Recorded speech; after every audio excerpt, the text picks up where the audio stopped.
Hello hello hello, आप सभी बच्चों को एमआर का बहुत बहुत नमस्कार। स्वागत है उत्थान के थर्ड लेक्चर में। आज हम यूनिट एंड डायमेंशन पे पीएचडी करेंगे। यूनिट एंड डायमेंशन सबसे इंपॉर्टेंट चैप्टर है फिजिक्स में। ऐसे 5 टॉपिक बताता हूं, 6 टॉपिक, जिससे 3 सवाल पूछे ही जाते हैं। किसी भी फंडामेंटल फिजिकल क्वांटिटी का डायमेंशन पूछ लेगा, 3 को बेस मान के चौथे का डायमेंशन पूछ लेगा। प्रिंसिपल ऑफ होमोजेनिटी में इक्वेशन दिया होगा, अननोन फिजिकल क्वांटिटी का डायमेंशन पूछ लेगा। इंस्ट्रूमेंट से डायमेंशन इंस्ट्रूमेंट से सवाल आ जाते हैं, एरर एक्यूरेसी से सवाल आते हैं, और आपका सिग्निफिकेंट रिजल्ट। ये बहुत सारे टॉपिक है, इसमें से 3 सवाल श्योर शॉर्ट है। और ये 3 चीजें आप चाहो तो खुद भी 10 मिनट में पढ़ सकते हो, नोट्स उठा के। मैक्सिमम क्वेश्चन करके आपको आधा घंटा लगेगा, लेकिन हम उसमें 4 हर टॉपिक में सवाल थोड़ा एक्स्ट्रा करा दे रहे हैं ताकि आपकी भी प्रैक्टिस हो जाए। एज अ टीचर हम नहीं चाहते हैं कि आपको सिर्फ टॉपिक बता के चले जाए। अच्छा, टॉपिक बता के एक क्वेश्चन करा के चले जाए, लगता है कि नहीं यार एक क्वेश्चन तो करा ही दिया, 2 क्वेश्चन और करा देते हैं, इसका अच्छा हो जाएगा, भला हो जाएगा। तो भी बेटा 1.5 घंटा 2 घंटा लगा ले। एक चैप्टर में अगर 2 घंटा लगा के बहुत अच्छे तरीके से तेरी प्रैक्टिस हो जा रही है तो इसमें कोई बुराई नहीं है। ये बच्चे कह रहे हैं सर ना करता रह जाएगा। अच्छे से पर बहुत ज्यादा कंपटीशन है, ऊपर आना है तो मेहनत करना पड़ेगा। ठीक है, तो आज का लेक्चर यूनिट एंड डायमेंशन थोड़ा थ्योरेटिकल है, तो थ्योरी भी होगा और बहुत सारा न्यूमेरिकल भी होगा। जेई मेन, जेई एडवांस के कुछ सवाल और जेई मेन के हर सवाल का एक लाइन में सॉल्यूशन दे दूंगा। एक लाइन में, ऐसा नहीं कि एक लाइन में होता है, एक पेज में होता है, लेकिन एक लाइन में मैं तुम्हें सॉल्यूशन निकाल के दे दूंगा। जेई एडवांस को भी एक लाइन में सॉल्व कर दूंगा। ठीक है, तो चलिए आज मैंने स्पेशली सीक्वेंस में रखा है सारी चीजें, क्योंकि थ्योरी भी पढ़नी है। शुरू करते हैं, आओ शुरू करते हैं, मचाते हैं। तो यूनिट एंड डायमेंशन में सबसे पहले बात, 7 फंडामेंटल फिजिकल क्वांटिटी होते हैं, आप जानते हो कौन कौन से? Mass, length, time, temperature, amount of substance, luminous intensity, electric current. ठीक है, 2 सप्लीमेंट्री होते हैं, सॉलिड एंगल और एंगल। उसके पास यूनिट तो होता है लेकिन डायमेंशन नहीं होता है। ठीक है, जानते हैं ये बात? हाँ sir. Astronomical unit, light year and parsec, ये सारा जो है ना तुम्हारा यूनिट ऑफ डिस्टेंस है। Astronomical unit measure distance, unit of to measure distance. Light year distance का यूनिट है, पार्सेक भी डिस्टेंस का यूनिट है। इनमें सबसे बड़ा होता है बेटा पार्सेक, याद रखना इंपॉर्टेंट है। सबसे बड़ा होता है पार्सेक, देखो 10 का पावर 16, फिर होता है लाइट ईयर, फिर होता है एस्ट्रोनॉमिकल यूनिट। ठीक है, साइज ऑफ प्रोटॉन फर्मीमीटर में होता है, एटम एंगस्ट्रॉम में होता है, कोई बड़ी बात नहीं है। क्लियर है क्या सर? समझ आ गया। नेक्स्ट देखिए, the magnitude of physical quantity and unit are directly proportional to each other. क्या सही है? Magnitude of physical quantity and unit are directly proportional to each other. सवाल को समझो, लैंग्वेज पकड़ो, फटाफट बताओ ट्रू है कि फॉल्स है? फॉल्स है। क्या ये देखो फॉल्स है। क्यों फॉल्स है? क्योंकि मैग्नीट्यूड एंड यूनिट का प्रोडक्ट कांस्टेंट होता है, तो magnitude is inversely proportional to unit होता है। इसी पे तो सवाल है। अरे सर हम तो लैंग्वेज ही नहीं पकड़ पाए। अगर नहीं पकड़ पाया तो लिख दीजिएगा सर लैंग्वेज ही पकड़ नहीं पाए। यही तो कह रहा था कि किसी फिजिकल क्वांटिटी को जब हम मेजर करते हैं तो उसकी मेजर्ड वैल्यू और यूनिट का प्रोडक्ट कांस्टेंट रहता है। डायरेक्टली प्रोपोर्शनल नहीं होता, ही डायरेक्टली प्रोपोर्शनल नहीं होता। आप जानते हैं कि NU बराबर कांस्टेंट होता है, जहां पे N measured value physical quantity का, U यूनिट है। तो N और U का ग्राफ बनाएंगे तो देखिए रेक्टेंगुलर हाइपरबोलिक होगी। जितनी बड़ी यूनिट होगी उसमें मेजर्ड वैल्यू उतनी छोटा होगा। जैसे 1 मीटर बराबर 100 सेंटीमीटर, आप जानते हैं। 1 newton is equal to 10 to the power 5 dyne, आप जानते हैं। तो डाइन सीजीएस यूनिट है, न्यूटन SI यूनिट है। देखो उधर 10 टू द पावर 5 हो गया। SI यूनिट में देखो नंबर कम है, सीजीएस यूनिट छोटा यूनिट है तो नंबर ज्यादा है। अगर NU का प्रोडक्ट का ग्राफ U के साथ बराबर, U बढ़ाते जाओगे तो NU पे क्या फर्क पड़ेगा? NU तो कांस्टेंट है साहब। अच्छा, N और 1/U का ग्राफ बनाओ। देखो N बराबर कांस्टेंट बाय U होता है। अगर N और 1/U को ही प्लॉट करोगे तो N का पावर और 1/U का पावर तो सेम है, स्ट्रेट लाइन ग्राफ बनेगा। जानते हो क्या? और NU बराबर कांस्टेंट, ऐसा नहीं कि फॉर्मूला देखो और NU बराबर कांस्टेंट यूज कर लो। मजाक नहीं कर रहा हूं, मजाक नहीं कर रहा हूं, ध्यान से सुनना। कल मैंने अपने खुद महारिविजन में एक नया सवाल कराया था, ऐसे ही खुद से लिखा था, और मैंने सोचा इसका सॉल्यूशन गूगल पे देखता हूं। तो गूगल पे एक ही जगह सॉल्यूशन मिला, जो एक स्टार्टअप है कुछ जो सॉल्यूशन बताते हैं, वहां पे मैंने देखा उसका सॉल्यूशन एग्जैक्टली वही सवाल मैंने टाइप किया, वो कहीं नहीं मिला, क्योंकि मैंने खुद लिखा था, डेटा वाटा सारे नए थे, फिजिकल क्वांटिटी अलग तरीके से यूज किया था। सॉल्यूशन मिला और उस सॉल्यूशन में मास्टर साहब ये बता रहे हैं कि नहीं नहीं नहीं, एक ही तो फॉर्मूला है, न्यू बराबर कांस्टेंट, बताओ और कौन सा फॉर्मूला जो यहाँ लगा दोगे। मैं तो यहाँ पे 1 न्यूटन मान के कर रहा हूं और बताओ कौन लगा दोगे, एक ही है, तो कुछ गलती हुई है। और मैंने वहां पे स्लाइड में, वहां पे स्लाइड से डाउट पूछा जाता है, ए न्यू बराबर कांस्टेंट लिख के काटा हुआ था। बोला नहीं नहीं, इसको क्यों काटा है, कुछ गलतफहमी हुई है, यही तो फॉर्मूला है, बताओ और कौन फॉर्मूला जो लगा दोगे, बताओ ना अगर है तो। अरे चोमू, बच्चे भी यार, तू पढ़ के जाता है, तू देखता नहीं है कि क्या किया वहां पे, क्या 10 बार रिपीट किया। ध्यान से सुनियो, अगर किसी फिजिकल क्वांटिटी की हमें वैल्यू दी है 1 यूनिट में और उसी फिजिकल क्वांटिटी की वैल्यू नए यूनिट में पूछ रहा है, चाहे वो यूनिट आर्टिफिशियल यूनिट हो या नया बनाया हो या सीजीएस हो या एफपीएस हो, नया सेट ऑफ यूनिट में अगर तुम्हें किसी फिजिकल क्वांटिटी की वैल्यू पूछ रहा है किसी एक यूनिट में दे के, तब लगेगा एन यू बराबर कांस्टेंट। लेकिन किसी फिजिकल क्वांटिटी का यूनिट ही पूछ रहा हो तो ये नहीं लगेगा। जैसे सवाल ये रहा, स्क्रीन पॉज करके पढ़ो फिर करना, पढ़ो, यही सवाल है।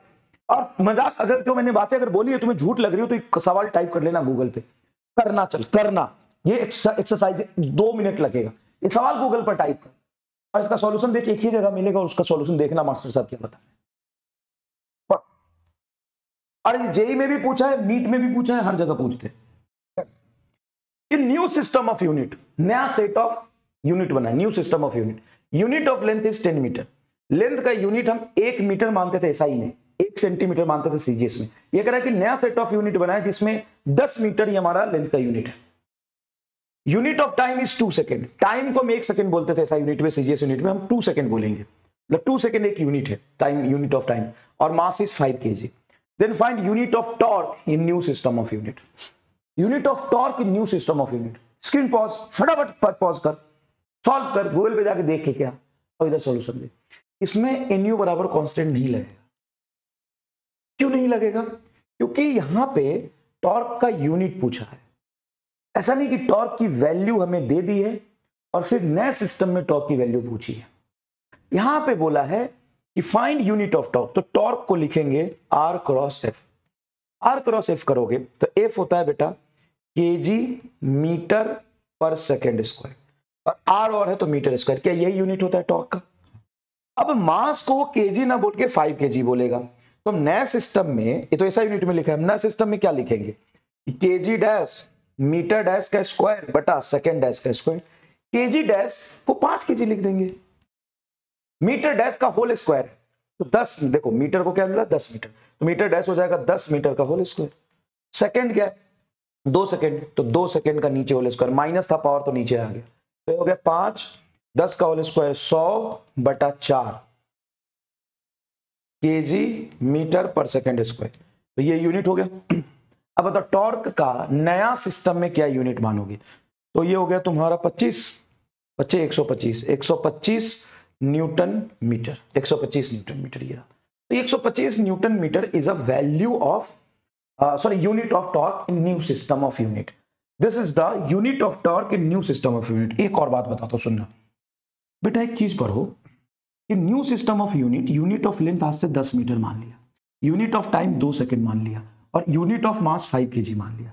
तो नए सिस्टम में टॉर्क का यूनिट पूछा है, ऑब्वियस सी बात है टॉर्क का यूनिट पूछा है तो यूनिट के टर्म्स में होगा ये आंसर। देखो, और यूनिट में एनयू बराबर कांस्टेंट लगा के तुम वैल्यू थोड़ी ना निकाल पाओगे, और यहाँ पे टॉर्क की कोई वैल्यू नहीं दी हुई है। क्लियर है कि हाँ? अब सेम सवाल मैं इसका कॉपी कर लेता हूं, मैं अलग से नहीं लिखा हूं, अगर मैं इसका कॉपी कर लेता हूं और मैं बोलता हूं फाइंड, देखना यहां पे सवाल ही अलग है, find value of torque,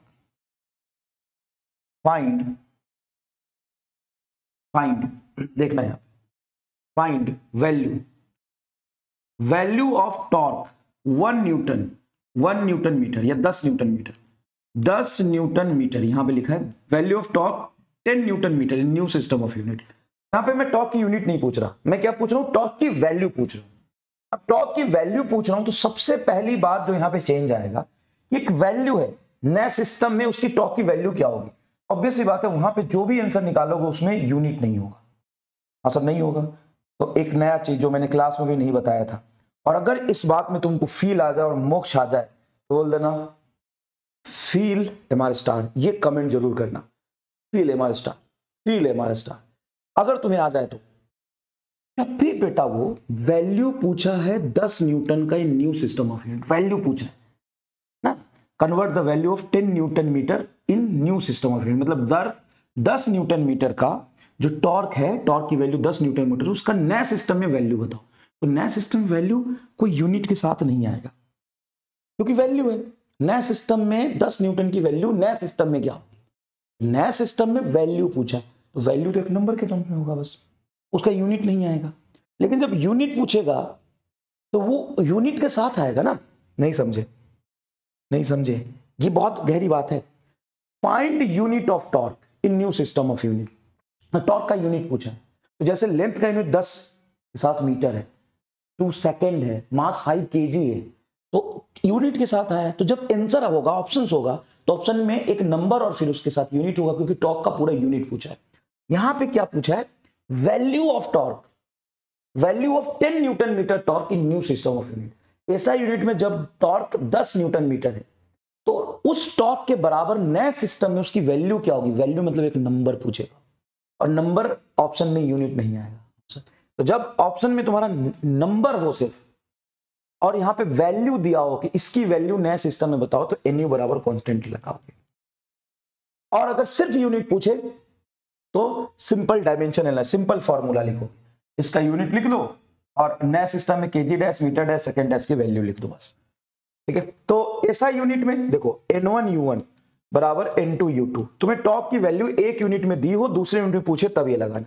N1 बोलो 10 न्यूटन मीटर बराबर N2 हमें चाहिए और इसमें यूनिट क्या होगा, kg dash, metre dash, second dash का होल स्क्वायर। यहां से N2 निकालोगे, यहां से आप क्या निकाल लोगे, N2 निकाल लोगे, निकाल लो।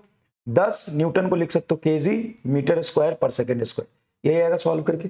N2 kg डैश को क्या लिखेंगे 5 kg, मीटर डैश को क्या लिखेंगे, मीटर डैश है 100 का मीटर स्क्वायर बटा टाइम हो जाएगा 4 मीटर स्क्वायर, यही होगा। हाँ सर यही आएगा। अब देखना ध्यान से, सेकंड स्क्वायर है ये, S square metre square kg से ये सब कट जाएगा। हाँ ये हो जाएगा तुम्हारा 4 इधर जाएगा तो 40 और इधर 100, N2 बराबर आ जाएगा, N2 बराबर आ जाएगा 40, देखो ये 40 और बटा 5 गुना 100, तो 0 से 0 कैंसिल होगा और 0.4 बटा 5, 0.4 बटा 5, ये कुछ ऐसा आ जाएगा, जो भी है निकाल के देख लो। ये तो ऑप्शन मैच नहीं करेगा ना क्योंकि ने सवाल चेंज कर दिया। अब जेईई मेन 2019 नीट में कई बार ये सवाल पूछा हुआ है बेटा, कई बार ये सवाल पूछा हुआ है। क्या है, the density of a material in SI unit is इतना। ठीक है, density of the material in SI unit मतलब density of the material in SI unit इतना दिया हुआ है। In certain unit in which unit of length is 25 centimetre, unit of mass is 50 gram, unit the numerical value of density of the material is. नए system में density की value क्या होगी, कौन सा डेंसिटी की, इसकी, इसमें यूनिट नहीं पूछा, डेंसिटी की वैल्यू एसआई यूनिट में देके नए सिस्टम में डेंसिटी की वैल्यू पूछी है। वैल्यू ना देखो यहाँ पे यूनिट नहीं है, जिसको नहीं आया होगा फील उसको अब आएगा, फिजिक्स के अंदर घुसाऊंगा। तो बात तो सही है, देख भाई ये भी एक स्टैंडर्ड सवाल है, यहाँ पे यूनिट के साथ दिया हुआ था, क्यों, क्योंकि इसमें टॉर्क का यूनिट पूछा है, टॉर्क का कहीं वैल्यू नहीं दिया हुआ है, यहाँ पे न्यू बराबर कांस्टेंट नहीं लगेगा, यहाँ पे फॉर्मूला लगेगा। फॉर्मूला मतलब यूनिट लिखो और उस यूनिट में जैसे टॉर्क इतना है, केजी मीटर डैश और सेकंड डैश का नया सिस्टम ऐसे लिखो, उसका रिलेशन लिख दो। यहां पे वैल्यू आएगा, सिर्फ देखो वैल्यू आया, यहां पे वैल्यू आएगा। The density of the material in SI unit is इतना, एसआई यूनिट में डेंसिटी ऑफ द मटेरियल दिया हुआ है in a certain unit in which length को ये मान लिया, मास को ये मान लिया, तो न्यूमेरिकल वैल्यू ऑफ डेंसिटी क्या होगा। नीट में भी यही पूछा था, डिफरेंट डेटा के साथ जेईई में पूछा है। एनयू बराबर कांस्टेंट 128 केजी बटा मीटर क्यूब, हमने एएनयू लगा दिया एसआई सिस्टम के लिए, बराबर किसी नए सिस्टम में value N2 into KG dash बटा मीटर डैश का क्यूब। अब इसने बोला केजी को 50 ग्राम, तो 128 केजी मीटर क्यूब बराबर N2, नए केजी को क्या लिखोगे 50 ग्राम, तो 50 बटा 1000 केजी, तो ग्राम को केजी में बदलोगे। 25 सेंटीमीटर तो नीचे है, तो 25 बटा 100 ये हो गया मीटर, और इसका क्यूब करोगे तो क्यूब कर दिया, ये आएगा। यहां से केजी मीटर क्यूब से केजी मीटर क्यूब कटेगा, ये क्यूब रहेगा। 1 0 से 1 0 काटूंगा तो 100 है और ये 5 है तो 20 आ जाएगा। 128 बराबर इंटू 1/20 मल्टीप्लाई 25 चौका 100, 4 है, ठीक। हाँ, हमने कहाँ रखा है, नीचे रखा है, तो 25/1000, 4 का क्यूब, सही है, ये क्यूब आएगा। तो 4 का क्यूब क्या हो जाएगा, 4 चौका 16, 16 चौका 64, 64। 64 से 128 काटोगे 2, n2 बराबर 2 गुना 20, 40। और अगर तुम्हें इसमें कहीं भी स्टेप में डाउट हो ना तो खुद करो, ये स्टेप देखते रहने से समस्या का समाधान नहीं होगा। अब देखो, in a new system of unit of mass is x kg। नया सिस्टम में मास को 1 kg माना, x kg माना, लेंथ को y मीटर माना, and unit of time is z second. Now if 1 newton बराबर f into new unit, then find f। क्या लगाओगे, तो चिक चिक के कह रहा है nu बराबर कांस्टेंट लगाओ, ठीक है। तो क्यों, नाउ इफ 1 न्यूटन बराबर f इंटू न्यू यूनिट, मतलब 1 न्यूटन की वैल्यू, एसआई सिस्टम में 1 न्यूटन की वैल्यू हमें f इंटू न्यू यूनिट है, तो f की वैल्यू बताओ, कुछ दिक्कत नहीं है। 1 न्यूटन को लिख सकते हो kg मीटर पर सेकंड स्क्वायर, यही तो होता है न्यूटन। मास इंटू एक्सीलरेशन, सही है, into f into new unit के लिखो kg dash metre dash second dash का स्क्वायर। अब यहाँ पे सब कुछ दिया हुआ है, मास को लिखो kg डैश को लिखो x kg, लेंथ को लिखो y मीटर, और इसका कमेंट बॉक्स में स्लाइड नंबर 8, स्लाइड 8। अब देखो, मैं यहाँ पे आंसर लेके नहीं आऊंगा, मैंने पहला होमवर्क दिया स्लाइड 8। अब आपको सारे होमवर्क एक साथ सॉल्व करने हैं, और अभी मत करो, बाद में कर लेना चाहे तो।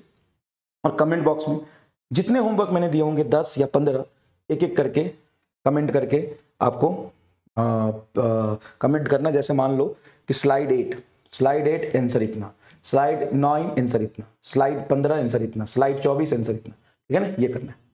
चलिए, डायमेंशन जब निकालते हैं, जैसे ग्रेडियंट का मतलब होता है चेंज पर यूनिट लेंथ। तो जो भी ग्रेडियंट लिखा हुआ है उसको लेंथ से डिवाइड करके डायमेंशन निकाल सकते हो। जैसे वेलोसिटी ग्रेडियंट तो कुछ नहीं है, वेलोसिटी बाय लेंथ। वेलोसिटी होता है LT-1, लेंथ रख दिया तो कट के T-1 आ गया। तो velocity gradient is nothing but dimension equal to frequency. Temperature gradient, temperature हो गया केल्विन बटा लेंथ। लेंथ ग्रेडियंट हो गया लेंथ बाई लेंथ, मतलब dimension is m0 l0 t0। Time gradient t by l, तो ये हो जाएगा l-1 into T, inverse of velocity. Inverse of velocity तो आया। अब एक छोटी सी बात, फिजिक्स में बहुत सारे चैप्टर्स हैं और बहुत सारे चैप्टर्स में बहुत सारे फॉर्मूला है। उस फॉर्मूले में कुछ ना कुछ नया फिजिकल क्वांटिटी होता है, उसका डायमेंशन पूछ लिया जाता है। सर पूछ तो लिया जाता है, लेकिन सर हम उसका डायमेंशन हर किताब में बहुत लंबा लंबा टेबल दिया होता है, उससे हम रटते हैं। रटने की जरूरत आज से गई, फिर कैसे करेंगे। हमारा स्टार है जोरदार, क्या है हमारा स्टार है, देखिएगा ध्यान से। डिफरेंट फिजिकल क्वांटिटी का डायमेंशन निकालने के लिए फोर्स एंड एनर्जी का डायमेंशन याद रखें, याद रखना है। अभी टेंशन नहीं लेना, आगे चैप्टर के साथ साथ याद होता जाएगा। जैसे अभी मान लो मैं रिवाइज करा रहा हूं यूनिट एंड डायमेंशन, बहुत सारे चैप्टर तो अभी बाकी रिवाइज कराने हैं। तो जैसे जैसे आगे बढ़ोगे, कोई फॉर्मूला याद नहीं है तो धीरे धीरे याद हो जाए। लेकिन किसी भी फिजिकल क्वांटिटी का डायमेंशन निकालने के लिए 90% बेसिक को छोड़ दो, बेसिक जैसे एंगुलर मोमेंटम का, इन सब का अगर छोड़ दूं तो 90% फिजिकल क्वांटिटी का डायमेंशन निकालने के लिए तुम्हें उस फिजिकल क्वांटिटी के साथ साथ किसी न किसी फोर्स या एनर्जी का फॉर्मूला याद करना पड़ेगा। हर 90% फिजिकल क्वांटिटी, हर नहीं बोल सकता, 90% फिजिकल क्वांटिटी फोर्स और एनर्जी के फॉर्मूले में आते हैं। तो अगर तुम्हें मैंने बोल दिया कि रेसिस्टेंस का डायमेंशन निकालो, तो तुम याद करो रेसिस्टेंस कौन से फोर्स के फॉर्मूले में आता है, नहीं तो एनर्जी के फॉर्मूले में आता है। और अगर तुम ये याद कर पाए तो एनर्जी देखो, जैसे होता हीट, H बराबर I² RT, सबसे इजी है यहां से रेसिस्टेंस का dimension. Heat energy mL2 T-2 ampere का स्क्वायर इंटू TR हो गया, यहां से R का डायमेंशन एक लाइन में आ जाएगा। इन दोनों को उधर भेज दो, तो mL2 T इधर जाएगा तो T-3 A-2। क्या ये within fraction of second आ गया? हाँ। क्या ये भी आपको पता था? हाँ पता था फॉर्मूला।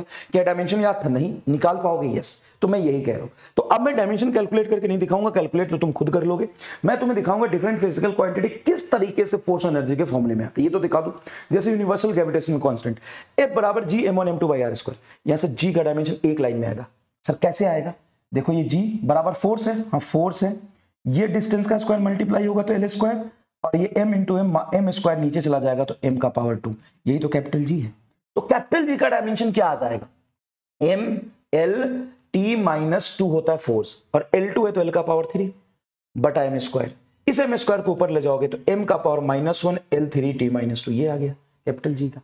फोर्स कांस्टेंट का तो F बराबर kx, तो k बराबर हो जाएगा F बाई एक्स, तो फोर्स बाई एक्स कर दो, surface tension force per unit length ये हो जाएगा mt-2, क्योंकि L से इधर L कट जाएगा, फोर्स में होता है mlt-2, तो mlt-2 से और इधर L से कट जाएगा तो mt-2 बचेगा। जैसे परमिएबिलिटी, तो force between current carrying wire देखो ये होता है, यहाँ से परमिएबिलिटी का आ जाएगा। जैसे तुम्हें एप्सिलॉन नॉट का चाहिए तो फोर्स का डायमेंशन पता है, चार्ज हो जाएगा, देखो करंट बराबर होता है चार्ज अपॉन टाइम, तो चार्ज बराबर हो जाता है current into time, ampere into T, eighty है ना, क्योंकि करंट फंडामेंटल है, चार्ज फंडामेंटल नहीं है, तो क्यू को तुम लिख सकते हो IT, तो IT आ जाएगा, ये डिस्टेंस है और ये F है, यहाँ से एप्सिलॉन नॉट का डायमेंशन आ जाएगा। इलेक्ट्रिक फील्ड सुनने में बहुत बुरा लग रहा है, सॉरी बाप रे बाप, इलेक्ट्रिक फील्ड कैसे डायमेंशन निकलेगा, कितने लोगों को इलेक्ट्रिक फील्ड का डायमेंशन याद है कमेंट करके बताना, और कितने लोग 1 सेकंड में निकाल लेंगे। तो याद वाले नहीं आएंगे यहाँ पे सामने, लेकिन 1 सेकंड में निकालने वाले बहुत लोग आएंगे। कैसे? F बराबर क्यू ही, फोर्स का डायमेंशन जानते हैं, का चार्ज हो जाएगा ampere into time, electric field आ गया। F बराबर क्यू वी से मैग्नेटिक फील्ड आ जाएगा, F is equal to 6 pi eta R V से ईटा आ जाएगा। F बराबर S into L surface tension वाला है। तो यहाँ पे देखो जैसे G का डायमेंशन आप यहाँ से बहुत आसानी से निकाल सकते हैं। स्प्रिंग कांस्टेंट का देखो K बराबर हो जाएगा F बाई एक्स mt-2, और यही तुम्हारा सरफेस टेंशन का भी होता है। F बराबर क्यू ई, तो E बराबर हो जाएगा F बाई क्यू, फोर्स हो गया mlt-2 और ये हो गया एम्पियर इंटू टाइम, तो ये हो गया ml, ये t-3 और a-1। क्लियर है क्या? जैसे F बराबर क्यू वी भी, तो मैग्नेटिक फील्ड आ जाएगा F by Q V, very easy. या इससे भी निकाल सकते हो, F बराबर IBL, बिल आएगा, तो B बराबर हो गया F बटा IL। देखो ध्यान से, mlt-2 फोर्स होता है, करंट एम्पियर, करंट का डायमेंशन एम्पियर और लेंथ का L से L कटेगा, mt-2 a-1। कहीं स्लिपिंग मिस्टेक मतलब प्रिंटिंग मिस्टेक हो जाए तो घबराना मत। ईटा बराबर देखो F बटा 6 पाई का कोई डायमेंशन नहीं होता RV, सरफेस टेंशन यहाँ से निकल जाएगा। देखिए जैसे एप्सिलॉन नॉट का डायमेंशन यहाँ से निकाल सकते हैं, एप्सिलॉन नॉट देखो 4 पाई तो डायमेंशन ले से, हाँ एप्सिलॉन नॉट के यहाँ ले जाओ, तो यह आएगा चार्ज का स्क्वायर FR स्क्वायर, चार्ज का स्क्वायर हो जाएगा A square T square, F हो जाएगा mlt-2 into L square. Clear है, समझ गए? प्रेशर होता है फोर्स अपॉन एरिया, प्रेशर का डायमेंशन ध्यान से सुनना जो मैं बोल रहा हूँ, याद रखना, pressure, energy density, Young modulus, bulk modulus, इन सब का डायमेंशन सेम होता है। स्ट्रेस, यहाँ से म्यू नॉट का डायमेंशन परमिएबिलिटी आ जाएगा, परमिएबिलिटी बराबर 4 पाई का डायमेंशन होता नहीं, FR बटा करंट का स्क्वायर इंटू डी, तो ये से ये कट जाएगा, तो mlt-2 a-2 ये आंसर आ गया। mlt-2 परमिएबिलिटी का डायमेंशन आ गया। E बराबर HF, यहाँ से प्लैंक कांस्टेंट बहुत काम आता है, प्लैंक कांस्टेंट देख लीजिएगा, प्लैंक कांस्टेंट हो जाएगा एनर्जी बटा फ्रीक्वेंसी, एनर्जी हो गया ml2t-2 बटा फ्रीक्वेंसी हो गया t-1, t-1 से t-2 घटेगा, ml2t-1 होता है। पर ये हम निकाल लेते खुद, कोई बात नहीं बेटा, 5 मिनट 10 मिनट एक्स्ट्रा लग जाएगा, मैंने निकाल दिया, प्रलय थोड़ी ना आ जाएगा यार। बोल्ट्जमैन कांस्टेंट यहां से निकाल सकते हो, एनर्जी बाई केल्विन आएगा, तो बोल्ट्जमैन कांस्टेंट का डायमेंशन तो दिख रहा है, ml2t-2 एनर्जी k-1, ये नीचे चला जाएगा। पावर का डायमेंशन क्या होता है, ml2t-3, जैसे कैपेसिटेंस का पूछ दिया, तो E बराबर क्यू स्क्वायर बाई 2c होता है, तो C बराबर आएगा Q square by E, Q हो गया तेरा a स्क्वायर t स्क्वायर और एनर्जी हो गया ml2t-2, बहुत इजी है। जैसे रेसिस्टेंस का देखो, एनर्जी बराबर आई स्क्वायर आर टी, तो आर बराबर हो गया ई बटा आई स्क्वायर टी, पीवी बराबर एन आर टी, ये पीवी प्रोडक्ट ऑफ एनर्जी हो गया। जैसे थर्मल कंडक्टिविटी का पूछेगा तो देखो हीट फ्लो पर सेकेंड मतलब energy ml2t-2 energy by T is equal to Boltzmann constant, area का L स्क्वायर, केल्विन का K बटा लेंथ का L, ये केल्विन है, केल्विन को तुम थीटा से भी लिख सकते हो, थीटा इसका डायमेंशन आ जाता है।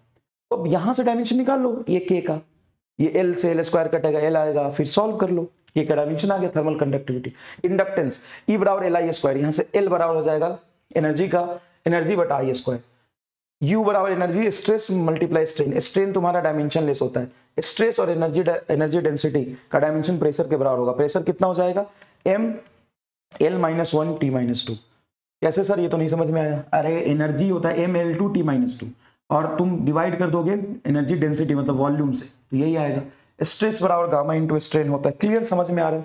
मैग्नेटिक फ्लक्स कोई बात नहीं, मैग्नेटिक फ्लक्स बराबर होगा magnetic field into area, magnetic field निकाल दो बिल से, बी बराबर फोर्स बराबर होता है बिल, तो बी बराबर हो गया F by I L, B बराबर हो गया F by I L into A, ठीक है, इलेक्ट्रिक फ्लक्स भी निकल जाएगा। अच्छा एक चीज एल सी और आर के टर्म्स में बहुत सारे डायमेंशन बनते हैं और नीट और जेईई में कई बार पूछे गए हैं, उसका जोरदार एमआर स्टार यहां से देखिएगा, देखो रेसिस्टेंस का यूनिट होता है ओम, ठीक है ना, और ओमेगा एल भी तुम्हारा इंडक्टिव रिएक्टेंस होता है जिसका यूनिट होता है ओम, और कैपेसिटेंस एक्सी, देखो बेटा एक्सएल होता है ओमेगा एल ओम, एक्सी होता है 1 अपॉन ओमेगा सी ओम, और रेसिस्टेंस होता है ओम, ये हम जानते हैं क्या एसी के कंसेप्ट से, हाँ तो हम लिख सकते हैं आर बराबर ओमेगा एल बराबर 1 अपॉन ओमेगा सी। अब खेलते रहो, तो कैसे खेले, ओमेगा एंगुलर फ्रीक्वेंसी है जिसका डायमेंशन होता है टी का पावर -1 होता है, तो इन दोनों को बराबर रखो, आर बाई एल बराबर ओमेगा, ओमेगा होता है टी का पावर -1 और frequency, R by L frequency होता है, तो टी बराबर हो जाएगा एल बाई आर, इसको और इसको बराबर रखो, इसको और इसको बराबर रखो, तो 1 अपॉन ओमेगा बराबर आर सी, इसको और इसको बराबर रखोगे तो सी उधर चला गया, 1 अपॉन ओमेगा बराबर आर सी, हाँ 1 अपॉन ओमेगा तो टाइम है, तो टी बराबर आर सी। अब मुझे रुक के एक चीज बताओ रुक के, कि तुम सबका डायमेंशन 1 सेकंड में निकाल पाओगे कि याद रखोगे, बताओ, बोलो निकाल लोगे डायमेंशन 1 सेकंड में निकाल लोगे कि तुमको याद रखना पड़ेगा। अब मैं थोड़ा सा, मैंने बोला था नीट के पीवाईक्यू नहीं कराऊंगा, मैं नहीं करा रहा, मैं तुमको बस मेमोराइज करा रहा हूं, इंपॉर्टेंस बता रहा हूं कि भाई डायमेंशन ऑफ इलेक्ट्रिक रेसिस्टेंस 2007 में पूछा था, सेल्फ इंडक्टेंस 89 में पूछा था, परमिएबिलिटी तीनों निकलवा दिया 91 में पूछा था, मैग्नेटिक फ्लक्स मैग्नेटिक फील्ड 99 में पूछा था, coefficient of viscosity many times पूछा है, मेनी टाइम्स, और मैं तुम्हें बताऊं हर साल की नीट के पेपर में इसकी डायमेंशन यूज हुई है, लगभग 90%।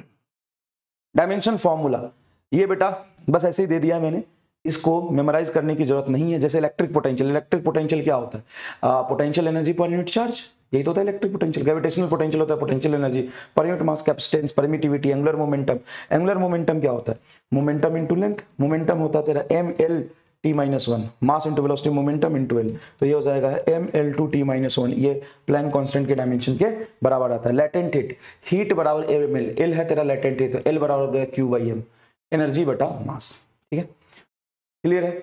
अब सबसे ज्यादा इंपॉर्टेंट, और ये लिखना जरूरी है, तुम भूल जाओगे नहीं तो, क्या डायमेंशनलेस फिजिकल क्वांटिटी कौन कौन से, सबसे ज्यादा इंपॉर्टेंट ये समझना पड़ेगा। स्ट्रेन डायमेंशनलेस होता है, प्लेन एंगल डायमेंशनलेस होता है, सॉलिड एंगल डायमेंशनलेस होता है, पॉइजन रेशियो डायमेंशनलेस होता है, refractive index, relative density, exponential function, trigonometric function, relative permeability, pure number, efficiency, current voltage power gain, length gradient, coefficient of friction, ये आपका dimensionless है। और 2-4 फिजिकल क्वांटिटी बिल्कुल होंगे, आप बता सकते हो कि इस 14 के अलावा और 2 और है डायमेंशनलेस, आप ऐड कर सकते हो। Ratio of same physical quantities dimensionless, ratio of same physical quantity is dimensionless, ratio of same physical quantity is dimensionless। अब आइए धुआंधार सवाल करने की बारी। चूज द इनकरेक्ट स्टेटमेंट, गलत बताना है। Solid angle has unit but no dimension, ये तो सही हो गया। Relative density has neither unit nor dimension, relative density के पास यूनिट एंड डायमेंशन नहीं होते, ये भी सही है। Universal gravitational constant ji has ऐसा यूनिट न्यूटन मीटर स्क्वायर पर केजी स्क्वायर, ये भी सही लग रहा है। Reynolds number have a unit, नहीं ये गलत लग रहा है। इसका आंसर मेरे हिसाब से डी जाना चाहिए, क्योंकि जी का तो हमने निकाला ना, एफ मीटर स्क्वायर पर केजी स्क्वायर ही तो ग्रेविटेशनल कांस्टेंट है। रिलेटिव डेंसिटी होता है डेंसिटी, रिलेटिव डेंसिटी का मतलब हो गया relative density RD, density of matter divided by density of water, ये डायमेंशन और यूनिटलेस होता है। आंसर चला जाएगा इसका 4। Identify the pair of physical quantity have same dimension, JEE main 2022 का सवाल है। क्या identify the pair of physical quantity have same dimension. Screen pause करके खुद करो, अच्छा सवाल है, बेकार सवाल नहीं है, अच्छा सवाल है, स्क्रीन पॉज करके करो। अब देखो velocity gradient and decay constant, velocity gradient हो गया तेरा, अभी मैंने बताया वेलोसिटी बाय लेंथ, तो होगा LT-1 बटा L, T-1 फ्रीक्वेंसी आ जाएगा।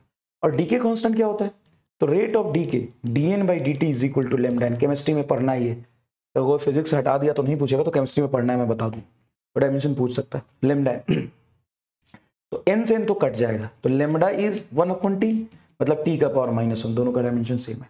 Beans constant and Stefan's constant याद है, बिन्स कांस्टेंट होता है लेमडा बी बाई टी, ये बिन्स कांस्टेंट का डायमेंशन आएगा लेंथ इनटू टेम्परेचर, और स्टीफेंस कांस्टेंट होता है एनर्जी पर यूनिट एरिया पर unit time is sigma T का पावर 4, इसमें एनर्जी और टेम्परेचर का पावर 4 आता है, दोनों अलग अलग है। एंगुलर फ्रीक्वेंसी होता है बेटा ओमेगा, ओमेगा का डायमेंशन है t-1, और एंगुलर मोमेंटम तो भाई एल आरपी हो गए, दोनों अलग है। Wave number and Avogadro number, Avogadro number dimensionless है, ये नंबर है, प्योर नंबर है, लेकिन वेव नंबर डायमेंशनलेस नहीं होता। बड़ा अच्छा सवाल हो गया ये, बड़ा अच्छा सवाल हो गया। वेव नंबर होता है बेटा 1/λ, और एंगुलर वेव नंबर होता है k 2π/λ, याद रखना ये एंगुलर वेव नंबर है। ये क्या है बेटा? Angular wave number, angular wave number, और ये सिंपल वेव नंबर है। कैसा लगा ये सवाल बताओ? मजा है? अच्छा, इसका एक आंसर निकाल लेना इज इजी, लेकिन पूरा एनालिसिस करना इज इंपॉर्टेंट। आगे देखिए, which of the following is not a dimensionless quantity, relative magnetic permeability, ये तो डायमेंशनलेस है। पावर फैक्टर डायमेंशनलेस है। Permeability of the free space, ये डायमेंशनलेस नहीं है, इसका डायमेंशन होता है। क्वालिटी फैक्टर भी डायमेंशनलेस है, नॉट डायमेंशनलेस, तो इसका आंसर चला जाएगा आपका सी। इसका आंसर क्या चला जाएगा? सी। देखो, एनर्जी डेंसिटी बहुत इंपॉर्टेंट टर्म है, इसलिए मैंने इसको एक बार इंक्लूड कर दिया थ्योरी में। Pressure, stress, Young modulus, bulk modulus, half strain into strain पूरा factor, modulus of rigidity b²/2μ0, half epsilon naught e², energy density nRT/v, इन सब का डायमेंशन सेम है। टर्म को ध्यान से देख लो, सबका डायमेंशन सेम है, सबका डायमेंशन सेम है। Pressure, energy density, stress, Young modulus, bulk modulus, b²/2μ0, half epsilon naught e², इन सब का डायमेंशन सेम है। बताओ एम स्टार का कलेक्शन कैसा लग रहा है? बताओ, एक लाइन प्लीज, एक line please.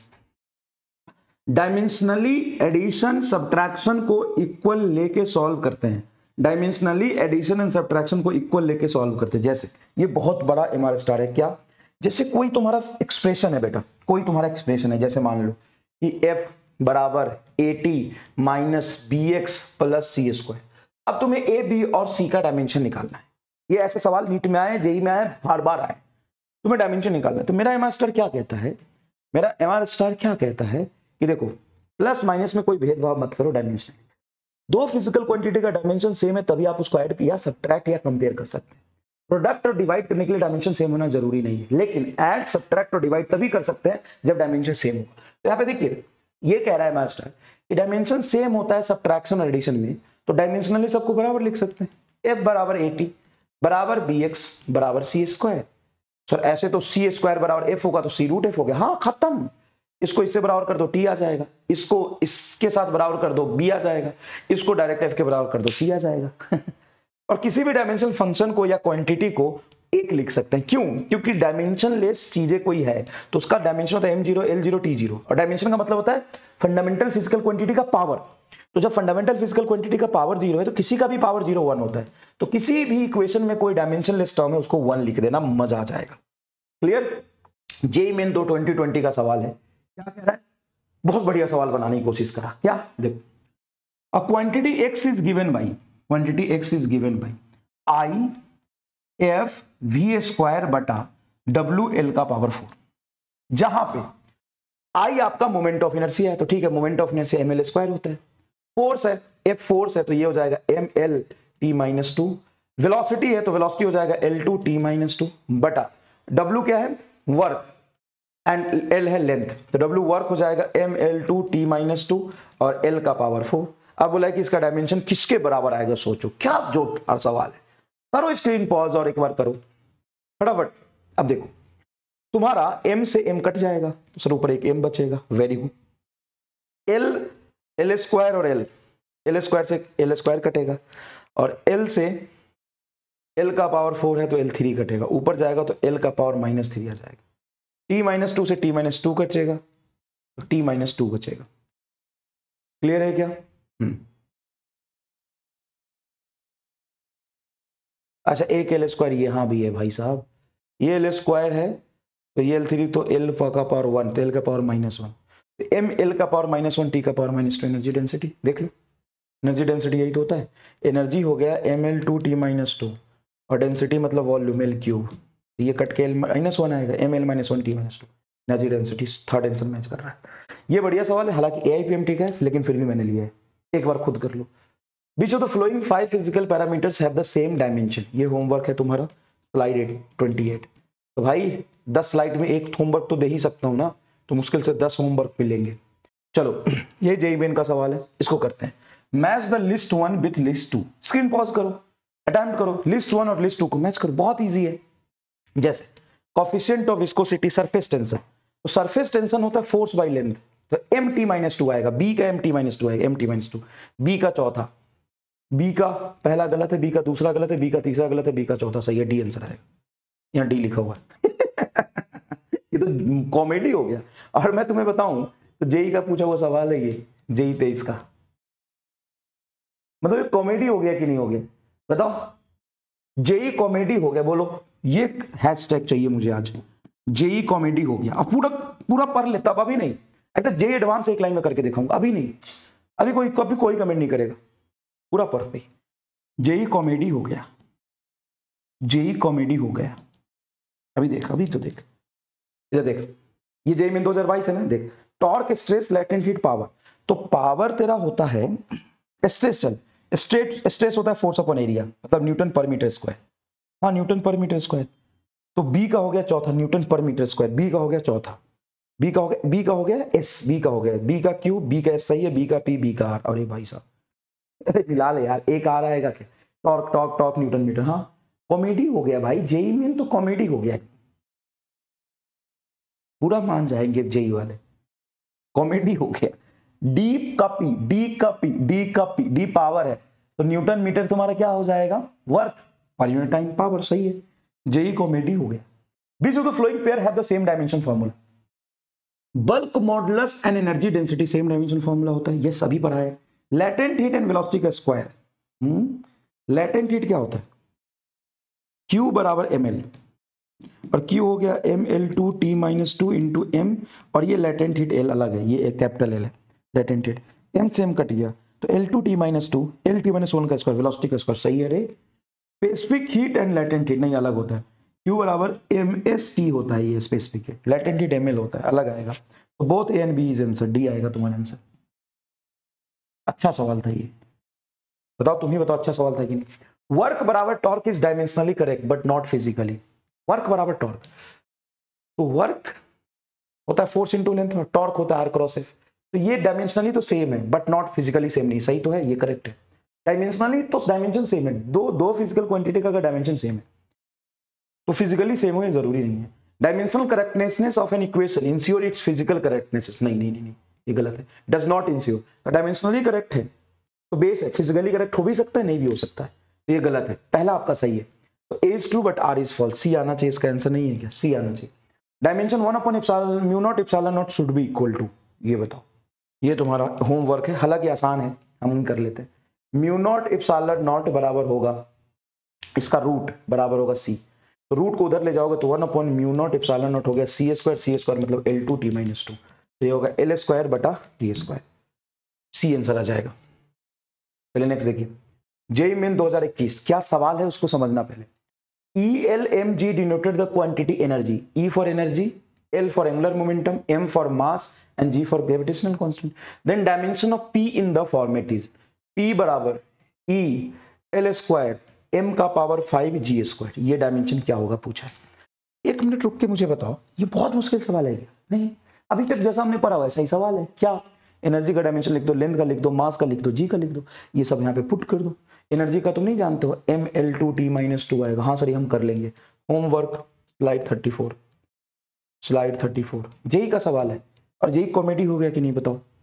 Next JEE main 2020 का सवाल है, एक क्वांटिटी f क्वांटिटी है, बताया नहीं क्या है, f is root under hc का पावर 5/g, ठीक है। c is the speed of light, g gravitational constant and h is the Planck constant. Then dimension of इसको करेंगे। h का जो डायमेंशन होता है याद करो ml2T-1, क्योंकि एनर्जी बटा टाइम यही है, और c है तेरा L_T-1 का पावर 5 मतलब L5 और t का पावर -5 बटा g हो जाएगा m-1 L3T-2। ये डायमेंशन अगर याद नहीं है तो 10 बार लिख के hg का याद कर लो, हर बार काम आता है, का रूट यहां से m का पावर -1 और m ऊपर जाके m स्क्वायर बन जाएगा, अरे कटेगा थोड़ी ना, -1 m है, ये ऊपर जाएगा तो m और m स्क्वायर। L3 है, L5 है, तो 3 से अगर 5 को काटूंगा तो ये L2 आएगा, L2 L का पावर 4, t का पावर -2, t का पावर -3, तो ये हो जाएगा आपका, अच्छा ये भी तो है t का पावर -1, तो t का पावर -6 बन गया, -5 -1 -6 में से -2 जाएगा -4, तो रूट के बाहर निकालोगे तो m L2 t -2, ये तो एनर्जी बन गया, m L2 t -2 एनर्जी के डायमेंशन के बराबर आएगा। बताओ, अच्छा ऐसे इसको पेशेंटली सॉल्व करने में कितने लाइन लगे, और 2, ये तो एक्सप्रेशन है, CGH का डायमेंशन रखा है, इसको सॉल्व करके दिखाइए आगे, 2 लाइन, जेई कॉमेडी हो गया। बताओ आगे देखो, the unit of electric flux, तो अभी मैंने तुम्हें बताया फ्लक्स बराबर होता है electric field into area, electric field हो जाएगा न्यूटन पर कूलम इनटू मीटर स्क्वायर, है क्या, Newton metre square into coulomb, easy है एकदम। और देखो ये नीट 23 में भी 22 2020 में भी सवाल आया था कि अगर किसी फिजिकल क्वांटिटी के पास यूनिट है तो उसके डायमेंशन के बारे में क्या कहोगे, अगर डायमेंशन नहीं है तो यूनिट के बारे में क्या कहोगे, इस तरह के कॉम्बिनेशन से सवाल पूछते हैं। तो इसको सॉल्व करने का मैंने एक तुमको टेबल बता दिया, क्या टेबल, टेबल में 4 सवाल है, एक्चुअल में टेबल क्या है, 4 सवाल है, क्या है, तो ये क्वेश्चंस लिखा हुआ, फिजिकल क्वांटिटी हैव यूनिट, एक फिजिकल क्वांटिटी के पास यूनिट है तो उसके डायमेंशन के बारे में आप क्या कहोगे, यूनिट है तो डायमेंशन के बारे में क्या होगा, physical quantity does not have unit, unit नहीं है तो डायमेंशन के बारे में क्या कहोगे, physical quantity have dimension, dimension है तो यूनिट के बारे में क्या कहोगे, physical quantity have does not have dimension, dimension है ही नहीं तो फिर तुम यूनिट के बारे में क्या कहोगे, ये तुम्हें आंसर करना है, ये क्वेश्चन है, ये आंसर करना है, ये क्वेश्चन है, ये फिल इन द ब्लैंक्स, ये फिल इन द ब्लैंक्स, ठीक है सर। तो इसमें तो बहुत कंफ्यूजन हो जाता है, तो इसको सॉल्व करने का बहुत आसान तरीका मैंने तुम्हें बताया, नीचे फूलों का दुकान ऊपर गोरी का मकान, ध्यान से देखिएगा, हैशटैग नीचे फूलों का दुकान ऊपर गोरी का मकान। अब तुम किसी को ढूंढ रहे हो गोरी को अपने, तुम्हें गोरी नहीं मिल रही है, तो मैंने तुम्हें हिंट दिया, और आपको पता है मेरी गोरी का, हाँ मुझे पता है, मैंने तुम्हें हिंट दिया कि तुम्हारी गोरी का जो घर है ना वो 1st फ्लोर पे है, और दुनिया में तो 1st फ्लोर बहुत होंगे, तो मैंने तुम्हें दूसरा हिंट दिया कि गोरी वहीं रहती है जहां पे नीचे फूल की दुकान है, हाँ नीचे फूल की दुकान है तो ऊपर गोरी रहती है, हाँ तो क्या हर फूल की दुकान के ऊपर गोरी होगी, तो आप ही तो बोला फूल की दुकान है तो ऊपर गोरी, अरे यार तेरी गोरी एक ही है कि 10,000 है, फूल की दुकान तो बहुत सारी होंगी, पॉइंट। तो फिर सर, तो ध्यान से सुनिएगा, ध्यान से सुनिएगा, नीचे फूलों की दुकान ऊपर गोरी का मकान, अब मैंने बोला कि फूल का दुकान है, फूल का दुकान, सॉरी दुकान नहीं है, दुकान नहीं है, अब मान ले कहीं फूल का दुकान ही नहीं है तो क्या ऊपर गोरी होगी, ना ना ना, अगर ये नहीं है तो ऊपर नहीं होगी, नो नो नो गोरी, नो गोरी, नो गोरी, नीचे फूल का दुकान नहीं तो गोरी, नो गोरी, नो गोरी, और नीचे फूल का दुकान है, फूल का दुकान है, दुकान है, बताओ ऊपर गोरी होगी, ये तो पता करना पड़ेगा, तो उसी घर में जाके देखोगे ना कि गोरी है कि नहीं, जहां नीचे फूल की दुकान है, अगर फूल की दुकान नहीं है, नीचे वो है ही नहीं तो गोरी ऊपर नहीं होगी, अब फूल की दुकान है तो मे बी गोरी, मे बी गोरी, अच्छा मान लो ऊपर गोरी है, गोरी है तो नीचे मस्ट फूल की दुकान, तो पक्का है कि नीचे फूल की दुकान होगी तभी तो ऊपर गोरी होगी, मस्ट भी फूल की दुकान, फूल की दुकान, अच्छा ऊपर गोरी नहीं है, किसने बोला कि अरे यार 1st फ्लोर पे देखा ऊपर गोरी नहीं है, गोरी नहीं है तो नीचे फूल की दुकान होगी कि नहीं होगी, गोरी नहीं है तो नीचे फूल की दुकान हो ही सकती है, हजारों फूल की दुकान होंगे जहां पे गोरी नहीं होगी, अगर गोरी नहीं है तो नीचे फूल की दुकान मे बी, तो ये कहना चाह रहा है कि अगर नीचे वाला नहीं है तो ऊपर तो नहीं ही होगा, नीचे वाला है तो ऊपर हो सकता है, अगर ऊपर है तो नीचे वाला होगा ही होगा, अगर ऊपर नहीं है तो नीचे वाला हो भी सकता है। 2 मिनट ध्यान से सुनना, इसको मजा आ जाएगा। अब मैंने बोला कि एक यूनिटलेस है, यूनिटलेस है, यूनिट ही नहीं है ही नहीं, नीचे वाला ही नहीं है तो ऊपर वाला डायमेंशन लेस होगा, must B dimension less, must not have dimension, ये है तो मे बी डायमेंशन, यूनिट है तो मे बी डायमेंशन, जैसे सॉलिड एंगल, गोरी है मतलब डायमेंशन है, गोरी है तो नीचे फूल की दुकान तो होगी, अच्छा गोरी नहीं है जैसे डायमेंशन लेस है तो मे बी यूनिट, जैसे सॉलिड एंगल, जैसे सॉलिड एंगल। अब देखो यहां पर फिजिकल क्वांटिटी हैव यूनिट, देखो may have dimension, may be dimensionless, may have dimension और मे बी डायमेंशनलेस, यूनिट है, नीचे फूल की दुकान तो हो भी सकती है नहीं भी हो सकती, quantity does not have unit, नीचे यूनिट नहीं है, फूल की दुकान नहीं है, must be dimensionless, does not have dimension, physical quantity have dimension, dimension है मस्ट हैव यूनिट, और डायमेंशन नहीं है तो मे हैव यूनिट, मे और मे नॉट हैव यूनिट। बोलो समझ में आएगी नहीं है, स्टेटमेंट वाइज पूछ सकते हैं। Student discussing the properties of the medium, velocity of light in a vacuum बराबर velocity of light in a medium, this formula is, अरे बहुत सुंदर, स्क्रीन पॉज करके इसको करो, स्क्रीन पॉज करके इसको करो, बहुत सुंदर सवाल, बहुत सुंदर, बहुत सुंदर सवाल है, करो। अब स्टूडेंट डिस्कस कर रहा है किसी प्रॉपर्टी के बारे में, वो स्पीड ऑफ लाइट, बोला कि velocity of light in a vacuum बराबर velocity of light in a medium, बराबर कर दिया उसने। तो बराबर डायमेंशनली तो कर सकते हो, लेकिन फिजिकली मीडियम में जो वेलोसिटी होती है वो अलग होती है। तो डायमेंशनली तो लिखना सही है, स्टेटमेंट डायमेंशनली करेक्ट है, बट न्यूमेरिकली रॉन्ग है, न्यूमेरिकली इनकरेक्ट है। तो क्या बोलोगे, बोथ ए एंड सी। ये डायमेंशनली सही है तो पहला आंसर आ गया, डायमेंशनली सही है, डायमेंशनली गलत तो नहीं है, बट न्यूमेरिकली इनकरेक्ट है। क्यों? क्योंकि वी बराबर सी थोड़ी ना होता है, मीडियम में अलग होता है स्पीड। देखो आंसर डी आएगा इसका, तो मजा आया कि नहीं। Select the correct statement. Two physical quantity of different dimension may have same unit. Two physical quantity of different dimension, अलग अलग डायमेंशन है, मे हैव सेम यूनिट नहीं। अगर डायमेंशन उसका अलग है, डिफरेंट डायमेंशन है, तो यूनिट भी अलग होगा, सेम यूनिट नहीं हो सकता है, कहीं नहीं मिलेगा। Two physical quantity of different unit may have same dimension. Two physical quantity of different unit may have same dimension नहीं। Unitless quantity must be dimensionless, unitless है तो मस्ट बी डायमेंशनलेस, ये सही लग रहा है मुझे। टू फिजिकल क्वांटिटी ऑफ एक मिनट सोचने दे। Two physical quantity of different unit may have same dimension, different unit है,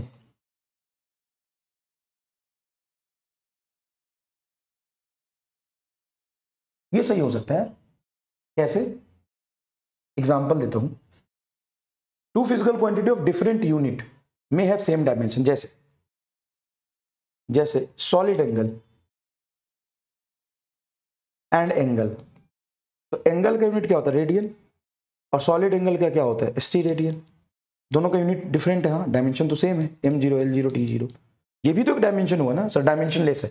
डायमेंशन लेस होने का मतलब कोई डायमेंशनल फॉर्मूला आएगा कि नहीं आएगा, आएगा। तो मेरे हिसाब से बी एंड सी तुम्हारा आंसर जाना चाहिए, बोथ सी एंड डी। तो ये नहीं हो जाएगा two physical quantity different dimension, नहीं, डिफरेंट डायमेंशन है तो उसका यूनिट भी डिफरेंट होगा ही होगा। लेकिन two physical quantity different unit है, मे हैव सेम डायमेंशन। जैसे यूनिट में देखो, न्यूटन मीटर होता है तुम्हारा टॉर्क का एंड वर्क का, नहीं, इसी एक ही एग्जांपल आएगा, ये भी सही लग रहा मुझे। Two physical quantity of different unit may have same dimension, yes, different unit है तो यूनिट तो डिफरेंट है, मे हैव सेम डायमेंशन, तो डायमेंशन सेम ही तो है। डायमेंशन लेस होना दोनों का, तो डायमेंशन सेम ही हुआ ना दोनों का, फिर सी या डी जाएगा इसका, बी एंड सी जाएगा, डी आंसर आएगा। नेक्स्ट देखिए, unitless physical quantity may be dimensionless. अगर तुम्हारा यूनिटलेस है तो may be dimensionless, true false बताइए, ट्रू फॉल्स। और ये अगर चार सही हो गए ना तो समझोगे डायमेंशन कॉन्सेप्चुअली तुम एकदम स्ट्रॉन्ग हो गए। स्क्रीन पॉज करके पहले खुद करो इसको, फिर मैं कराता हूं। स्क्रीन पॉज करो, कर लिया? आप सुनो, unitless physical quantity may be dimensionless, false है। क्योंकि अगर यूनिटलेस है, नीचे फूल की दुकान है ही नहीं तो ऊपर गोरी का मकान नहीं होगा। यूनिटलेस है तो मस्ट भी डायमेंशनलेस होना चाहिए। मे बी डायमेंशनलेस का मतलब है कि शायद डायमेंशन हो भी सकता है, पर यूनिटलेस है तो डायमेंशन नहीं होगा, फॉल्स आ गया। Dimensionless physical quantity may B unitless, dimensionless है, ऊपर नहीं है तो नीचे हो भी सकता है, नहीं भी हो सकता, ये ट्रू है। A physical quantity have unit, then it may have dimension. Physical quantity have unit, then it may have dimension. ये भी true है। अगर नीचे है तो ऊपर हो भी सकता है, नहीं भी हो सकता। Physical quantity have dimension, must have unit. Dimension है तो unit होगा, true आएगा। Physical quantity have dimension, ऊपर है तो नीचे होगा ही, must सही है। A physical quantity have unit, have unit. A physical quantity have unit, unit है तो dimension may be dimension, may have dimension सही है। मस्ट डायमेंशन नहीं बोल सकते, डायमेंशन हो भी सकता है, नहीं भी हो सकता, ठीक है। यूनिटलेस फिजिकल क्वांटिटी में भी डायमेंशनलेस, तो यूनिटलेस फिजिकल क्वांटिटी में भी डायमेंशनलेस का मतलब है इफ यूनिट नहीं है तो डायमेंशन नहीं हो सकता है, नहीं होगा ही, इसलिए स्टेटमेंट क्या है, फिजिकल करेक्टनेस और डायमेंशनली करेक्टनेस, तो न्यूमेरिकली करेक्टनेस। तो कोई भी इक्वेशन अगर तुम्हारा डायमेंशनली सही है, जैसे वर्क बराबर टाइम, सॉरी वर्क बराबर टॉर्क, तो डायमेंशनली सही है, लेकिन वर्क और टॉर्क फिजिकली तो सही नहीं है। तो डायमेंशनली सही होने का मतलब ये नहीं है कि वो फिजिकली सही हो जाए।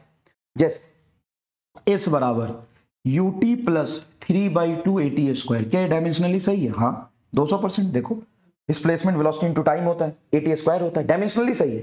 ये फिजिकली सही है?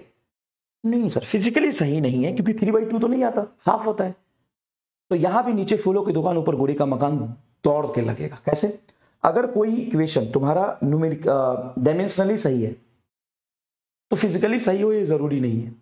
डायमेंशनली सही है तो फिजिकली सही हो सकता है, डायमेंशनली गलत है तो फिजिकली गलत ही होगा।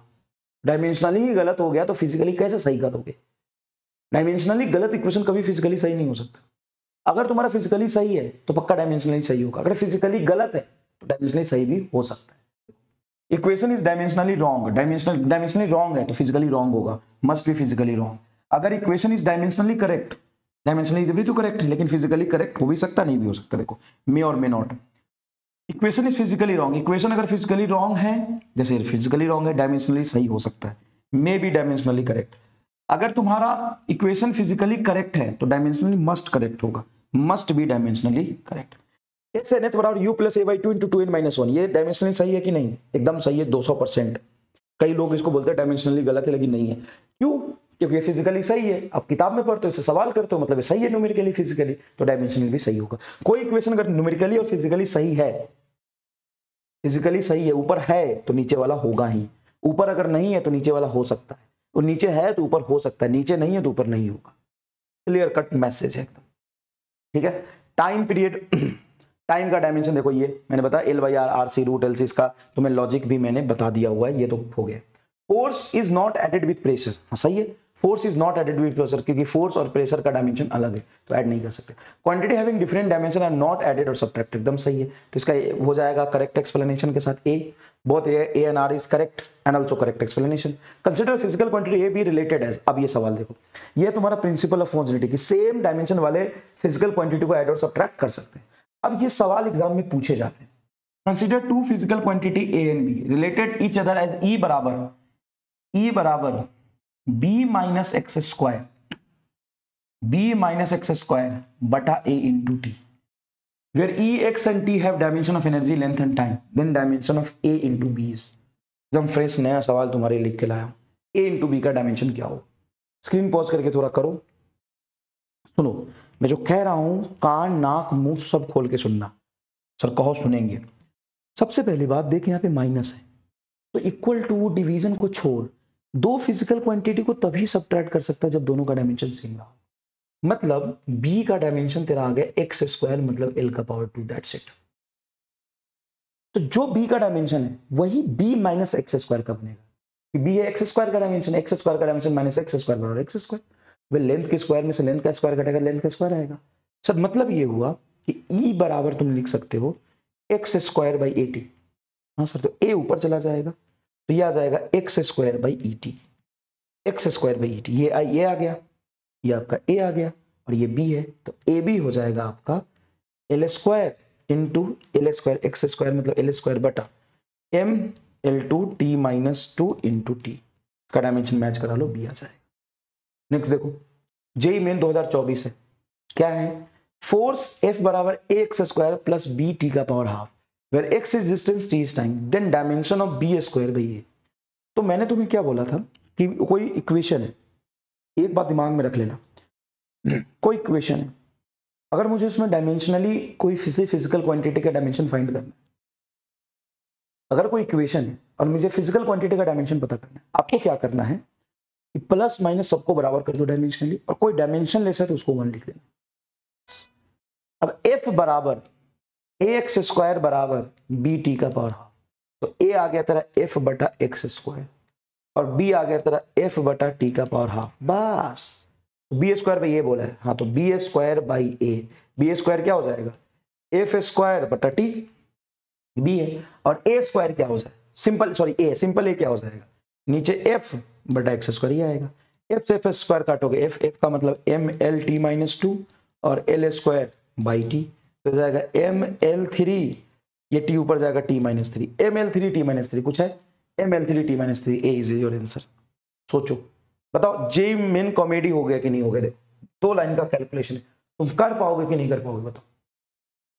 नेक्स्ट देखो, spherical ball is moving in a viscous medium. If the viscous force acting on the ball is proportional to speed of the ball, then dimension of the proportional constant. Viscous force acting on the ball is proportional to speed, proportional to speed, then proportional constant, देख proportional to speed है, a बराबर proportional constant k into v आ जाएगा, तो के बराबर हो गया एफ बाई वी, एफ हो गया तेरा M L T minus two और ये हो गया L T minus one, L से एल कटेगा, ये टी माइनस वन से टी माइनस वन, तो M T minus one answer आ जाएगा, M T minus one, M T minus one.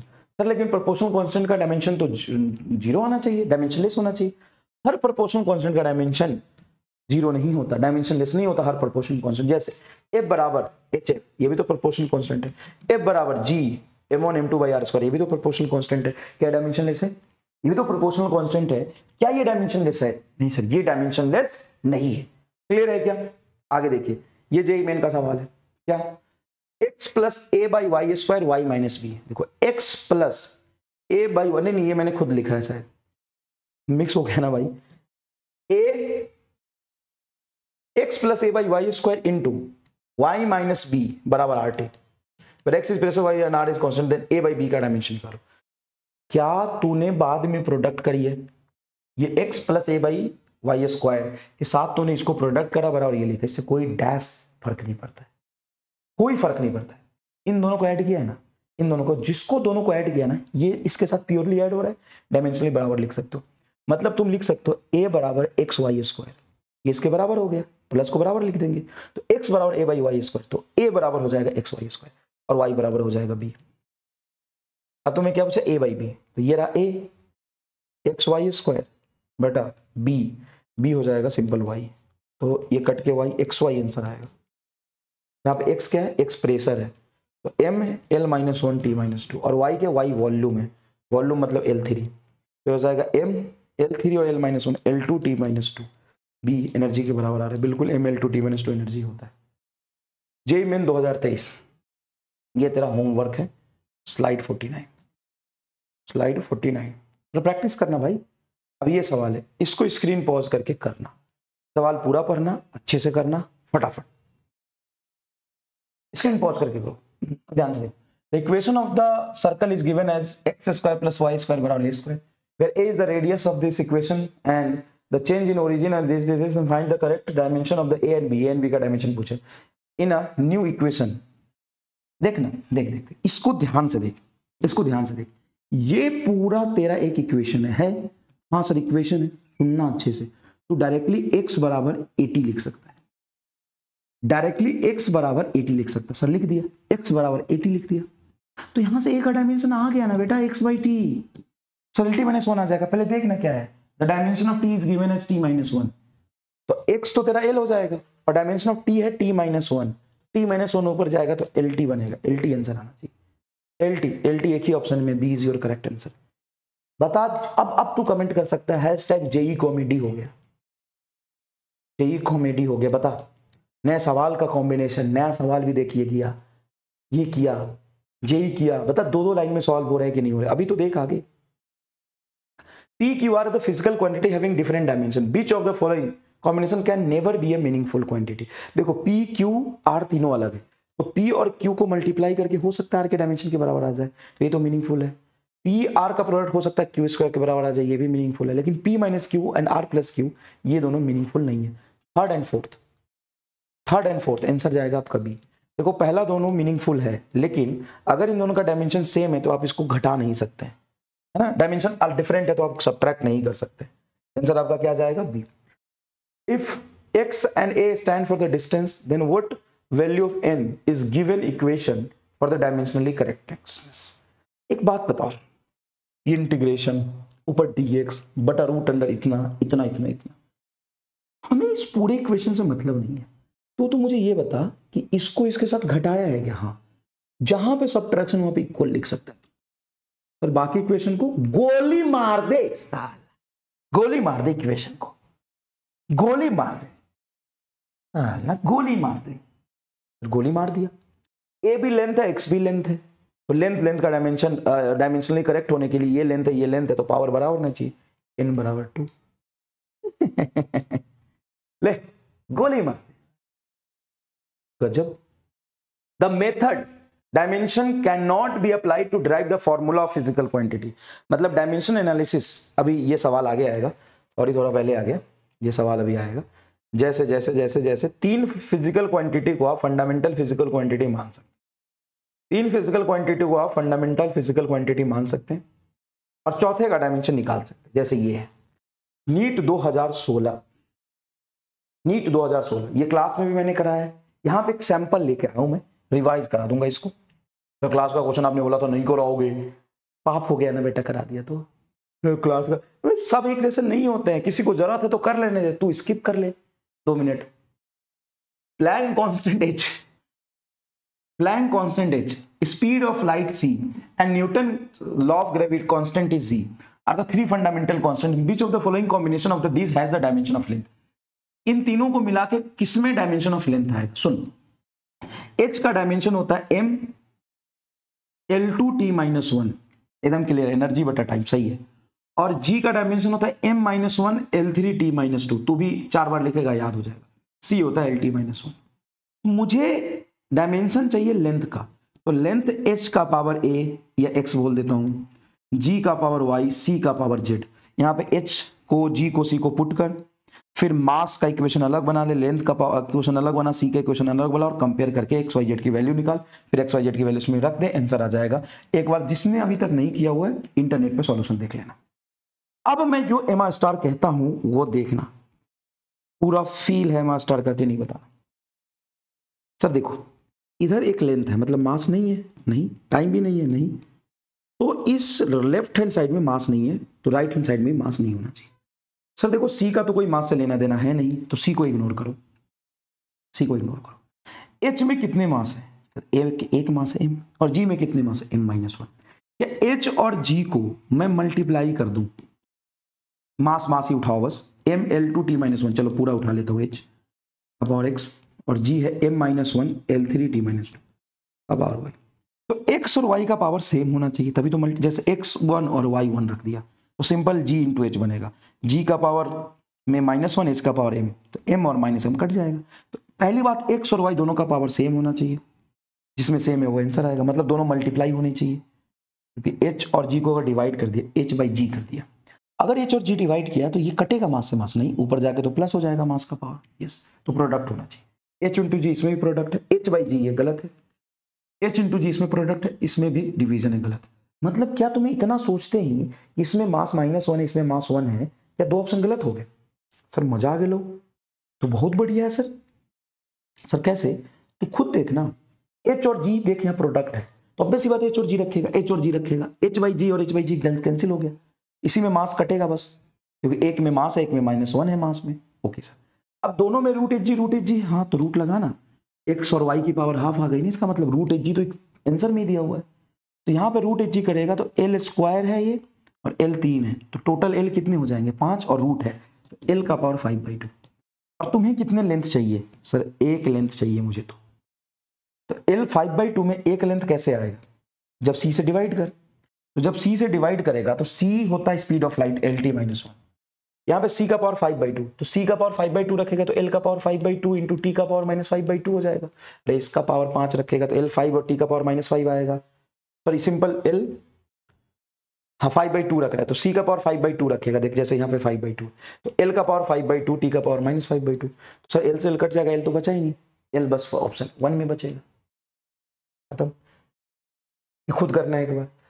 अब ये सवाल जेईई मेन 2024 में पूछा है, जिसने नीट का पेपर सॉल्व करके गया होगा उसको जेईई मेन में कितना फायदा होगा। देखो फिर क्या, ये मास है, मास को लिखा है K इज द डायमेंशनलेस, तो K डायमेंशनलेस है, इसको हटाओ, C का पावर P, G का पावर -1/2, H का पावर 1/2, ये इक्वेशन लिखा है, और बोला है कि P की वैल्यू क्या होगी अगर ये इक्वेशन डायमेंशनली सही है। तो देखो बेटा इधर मास है, मास का पावर 1, L नहीं है, टाइम नहीं है, इज इक्वल टू C है तेरा Lt-1 का पावर P, G है तेरा m-1 L, G और H का पावर उसने बता दिया, तो G होता है m-1 L3t-2 का पावर हाफ, और H होता है m-L2t-1 का पावर H का पावर हाफ दिया। क्लियर है? हाँ, हमें क्या करना है कि एक मास रखना है, तो मास तो रह ही गया, P का वैल्यू चाहिए हमें इस इक्वेशन में।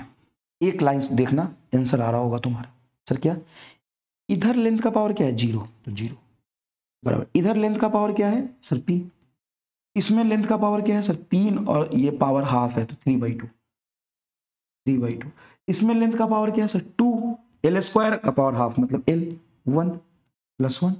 अरे भाई L का पावर P L का पावर 3/2 L का पावर 1 तो L बेस से में तो पावर को ऐड कर दोगे और इधर पावर क्या L का 0 ये बचा। तो सर L का पावर 0 है ना तो L का पावर ये L का पावर 0 तो इसके बराबर 0 रख दूं। हाँ तो P और ये 3/2 + 1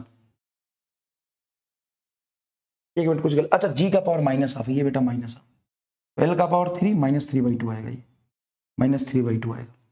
तो P -3/2 + 1 बराबर 0 -3/2 में 1 ऐड करोगे तो -हाफ आएगा तो P -हाफ बराबर 0 तो P बराबर हाफ ये आंसर आ गया। नहीं समझे ये बोला है कि मास बराबर ये है मास बराबर ये है मास बराबर ये है ये मास है L0 T0 है। C का पावर B G का पावर -हाफ H का पावर हाफ दिया हुआ है तो C का डायमेंशन LT - 1 का पावर B G का पावर G का डायमेंशन ये और H का डायमेंशन मैं आपसे कह रहा हूँ सिर्फ लेंथ निकालो L का पावर P L का पावर 3 और -हाफ तो L का पावर -3/2 देखो L का पावर P L का पावर -3/2 और इधर L का पावर 2 बटा × हाफ L1 L का पावर 1 तो 1 लिखेंगे इज इक्वल टू 0। 3/2 में 1 ऐड करोगे क्या होगा -3/2 में 1 ऐड करोगे -हाफ तो P -हाफ बराबर 0 तो P बराबर हाफ आंसर आ गया। बताओ जी कॉमेडी हो गया कि नहीं। जेई मेन 2023 का सवाल है अब आएगा मजा। ये जेई मेन है ना अभी जेई एडवांस पे जाऊंगा। जेई मेन है ना देख if the velocity of the light c universal gravitational constant g and Planck constant h देख कितनी बार काम आ गया।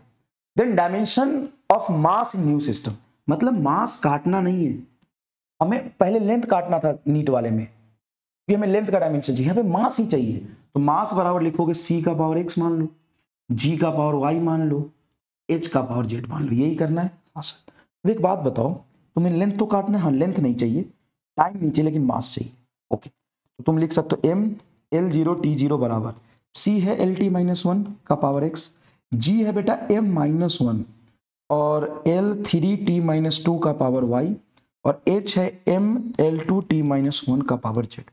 अब एक बात तू खुद सोच इधर मास रखना है इसमें तो मास है नहीं तो x इसको तो गोली मार c का पावर जो भी है इसको गोली मार तो ये देख इधर मास m का पावर 1 है यहां पे और यहां पे दोनों में m का पावर देख -y आ रहा m का पावर तेरा क्या आ रहा z आ रहा तो यहां पे लिखेगा अगर m का पावर देखेगा तो -y + z है क्लियर है। हाँ sir -y + z is equal to क्या आना चाहिए 1 आना चाहिए सिर्फ यही तो किया मैंने। यहाँ पे m का पावर -1 है ये y है तो m का पावर -y m का पावर z इसमें m है नहीं इज इक्वल टू इधर 1 है तो ये लिख सकता है कि हाँ।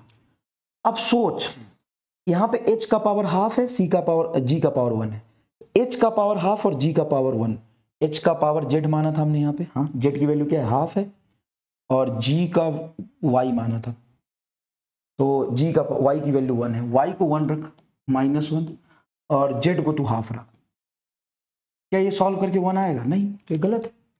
और वैसे भी h का पावर हाफ और g का पावर 1 g में मास -1 होता है और पावर 1 रखोगे तो मास g में मास -1 होता है और सिंपल तूने g लिखा है g का पावर 1 मतलब g तो यहाँ से मास -1 आएगा और h में एक होता है मास और वहां पावर हाफ है तो m हाफ आएगा। क्या इन दोनों को प्रोडक्ट करके m1 आ रहा है नहीं हाफ और -1 तो -हाफ आएगा।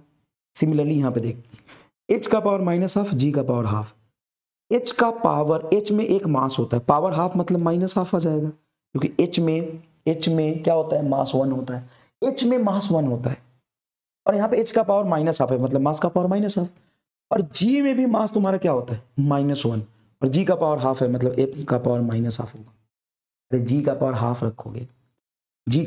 रखोगे g में क्या है m -1 है पावर हाफ रखोगे तो m का पावर -हाफ और h में एक मास है -1/2 रखोगे तो ये आएगा क्या ऐसे मास तुम्हारा m1 आ रहा है नहीं सर तो गलत आ रहा है ये भी गलत हो गया h हाफ g -1 तो देखो h का पावर हाफ तो सही हो गया यार कैसे एग्जैक्टली इसका उल्टा है। हाँ तो डायमेंशन इसमें m का पावर -1 आ रहा था इसमें m का पावर 1 आ जाएगा और तुम्हें मास ही तो चाहिए मतलब ये तेरा आंसर आ गया खत्म ये नहीं होगा आंसर। h में एक मास होता है h का पावर 1 है तो मास का पावर 1 और जी में मास -1 होता है, पावर -1 है, मतलब मास खुद -1 होता है, -1 m1 आ जाएगा। m1 m1 मल्टीप्लाई करोगे तो बेस सेम है तो पावर ऐड हो जाता है m²। तो हमें मास का स्क्वायर बन रहा, तो गलत हो गया ना, तो डी आंसर आ गया तेरा यार, सही है एकदम, ये भी करने की जरूरत नहीं बनी। नहीं समझा? जेई 2023 का सवाल है ना, फिर समझा।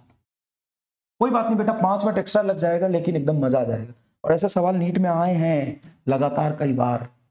देख, सी तेरा है LT-1, हाँ सर जानते हैं। जी तेरा है M-1 L3T-2 और H है तेरा ML2T-1, यही है आंसर है। तुम्हें क्या चाहिए? M चाहिए, मास ही चाहिए, लेंथ और टाइम नहीं चाहिए। तो इन तीनों को मल्टीप्लाई करके तुम्हें मास का पावर 1 बनना चाहिए। अब मास का पावर 1 बनाने के लिए सी में तो मास है ही नहीं, तो सी का कोई कंट्रीब्यूशन नहीं आएगा। तो लेकिन सी तो है ऑप्शन में। अरे सी लेंथ काटने के लिए आ रहा है, मास बनाने के लिए थोड़ी ना आ रहा है। मास 1 चाहिए तो इसके पास मास तो है ही नहीं ना, नहीं तो मास देगा, नहीं तो मास काटेगा। सर समझ गए? जी में मास -1 है और एच में मास 1 है। अगर एच का पावर हाफ रखा तो मास का पावर हाफ आएगा। सर हाँ, और जी का पावर 1 रखा, इसका पावर 1 रखूंगा तो m -1 है तो m-1 आएगा। क्या ये मास बनेगा? नहीं, बेस सेम है तो पावर ऐड करोगे, हाफ -1 माइनस हाफ आएगा, गलत है। यहाँ पे H1, H में खुद m होता है और G में -1 है, m का पावर -1, पावर में माइनस है तो m-1 क्या हो जाएगा? m² आएगा, दोनों नहीं आया। H -हाफ और G -हाफ, तो H में मास 1 होता है, पावर कर दोगे तो -हाफ आएगा। और G में m का पावर -1 होता है, पावर हाफ करोगे तो m-हाफ, ये करोगे m-1 आएगा, गलत हो गया, डी आंसर है। अब बता जेई कॉमेडी हुआ कि नहीं, बता। अभी तो रुक, ये देख, मास m, velocity v and time t are taken as the fundamental then dimension of force। अच्छा नहीं, वेलोसिटी के टर्म्स में चाहिए ना, डायमेंशन ऑफ फोर्स। तो फोर्स में क्या होता है? mL/t-2। हाँ, तुम्हें चाहिए मास, वेलोसिटी और टाइम के टर्म्स में। अब देख, फोर्स में एक मास है, वेलोसिटी और टाइम में तो मास है नहीं, तो m का पावर तेरा 1 आना चाहिए, जो कि इसमें नहीं है, इसमें नहीं है। एक फील भाई, इसको दिल में उतारना होगा। देख, तुम्हें फोर्स का डायमेंशन चाहिए मास, वेलोसिटी और टाइम में। तो फोर्स में कितने मास है? एक मास है, और मास अकेला एक मास दे देगा। वेलोसिटी और टाइम में ना तो मास है तो ना तो मास देगा, नहीं मास काटेगा, इसलिए m1 ही होना चाहिए। देखो ये गलत हो गए दोनों। फोर्स में एक मास है तो m² कैसे कर लो, वेलोसिटी और टाइम में तो मास है नहीं, तो मास का स्क्वायर नहीं आ गया। सब थोड़ा आ रहा है, थोड़ा आ रहा है, थोड़ा आ रहा है। अब देख, फोर्स में चाहिए mL/t-2, अब ये m आ गया, L/t-1 आ गया, तो एक t से डिवाइड करे तभी तो t जाके -1 होगा। m भी t नहीं बनेगा, वेलोसिटी बाय टाइम एक्सेलरेशन होता है, वैसे भी देख सकता है, वेलोसिटी इनटू टाइम तो डिस्प्लेसमेंट होता है, मास इनटू डिस्प्लेसमेंट फोर्स बनेगा नहीं। वेलोसिटी बाय टाइम, t-1 है तो by time, velocity by time acceleration होता है, मास इनटू एक्सेलरेशन फोर्स बनेगा। बताओ मोक्ष मिला कि नहीं?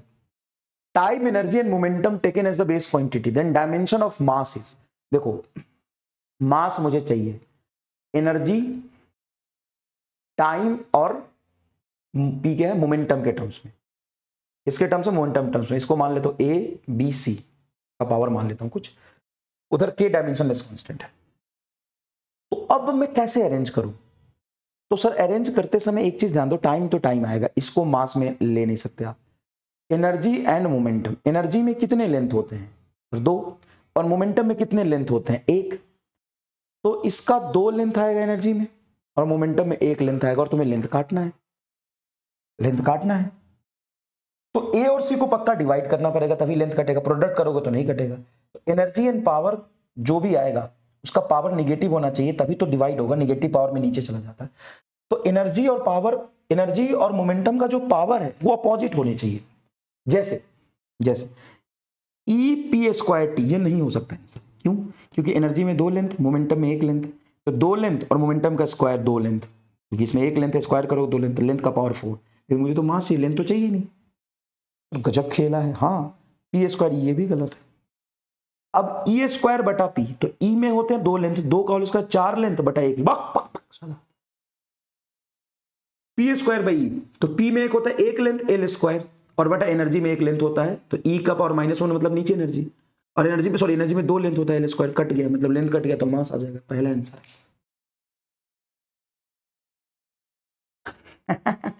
है। ये जेई का सवाल है, ईयर नहीं लिखा है भाई, मेरे तो गूगल कर लेना ना, मिल जाएगा। जेई क्वेश्चंस, जेई 2023-24 का सवाल है ये।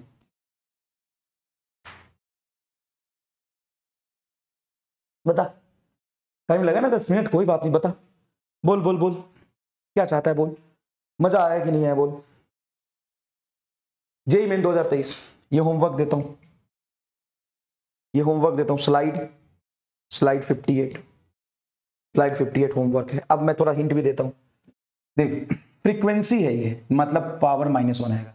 अब liquid drop dominated in the terms of R, radius, density and surface tension, ठीक। तो फ्रीक्वेंसी मतलब टी का पावर -1, किसके टर्म्स में रिप्रेजेंट कर रहा है? रेडियस, मतलब रेडियस तो हो गया, लेंथ का पावर मान ले ए है, डेंसिटी मास अपॉन लेंथ होता है, डेंसिटी पावर बी है, सरफेस टेंशन mt-2 होता है, सरफेस टेंशन s का पावर c है मान ले। तो रेडियस में तो लेंथ है, सिर्फ लेंथ है, और इसमें मास अपॉन लेंथ है, मतलब टाइम तो इसमें आया ही नहीं, टाइम तो सिर्फ सरफेस टेंशन में आता है, t का पावर -2। तो सरफेस टेंशन का डायमेंशन है mt का पावर -2, तो सरफेस टेंशन का पावर क्या होना चाहिए कि t- होना चाहिए। ये टाइम देगा नहीं, ये टाइम देगा नहीं, डेंसिटी होता है मास अपॉन वॉल्यूम, टाइम देगा नहीं, टाइम देगा नहीं, टाइम देगा नहीं, टाइम देगा नहीं, टाइम देगा नहीं, एक ही टाइम देगा। इधर t का पावर -1 है, इसका पावर हाफ कर दे, क्योंकि पावर -2 से हाफ को मल्टीप्लाई करेगा, कट के t का पावर -1, मतलब इसका पावर हाफ आना चाहिए। ये सही है, ये नहीं हो सकता आंसर, ये सही है, ये सही है, वो 3 सही आ गया। इसका पावर c, देखे यहाँ पे लिखा है, मैंने सही लिखा, इसका पावर c, ये 3 सही है। अच्छा एक काम कर, मुझे सिर्फ टाइम चाहिए ना, हाँ इधर लेंथ है, हाँ इधर तेरा क्या आएगा मास, और इसमें आएगा मास। मुझे मास कितना चाहिए सर? 0 चाहिए। इसमें एक मास है और इसमें भी एक मास है, पक्का दोनों का पावर अपोजिट होगा, तभी तो डिवाइड होके मास कटेगा। इसमें मास है, मास अपॉन लेंथ का क्यूब का पावर b, इसमें मास का पावर 1 है, इसमें मास का पावर 1 है, मल्टीप्लाई करोगे तो नहीं कटेगा। डिवाइड करने के लिए एक का पावर पॉजिटिव, एक का निगेटिव होना चाहिए, दोनों का पावर पॉजिटिव ये नहीं हो सकता। ये पेयर सही है, ये पेयर सही है। सर मजा आगे लो, आगे थोड़ा सा सोच कि तुम्हें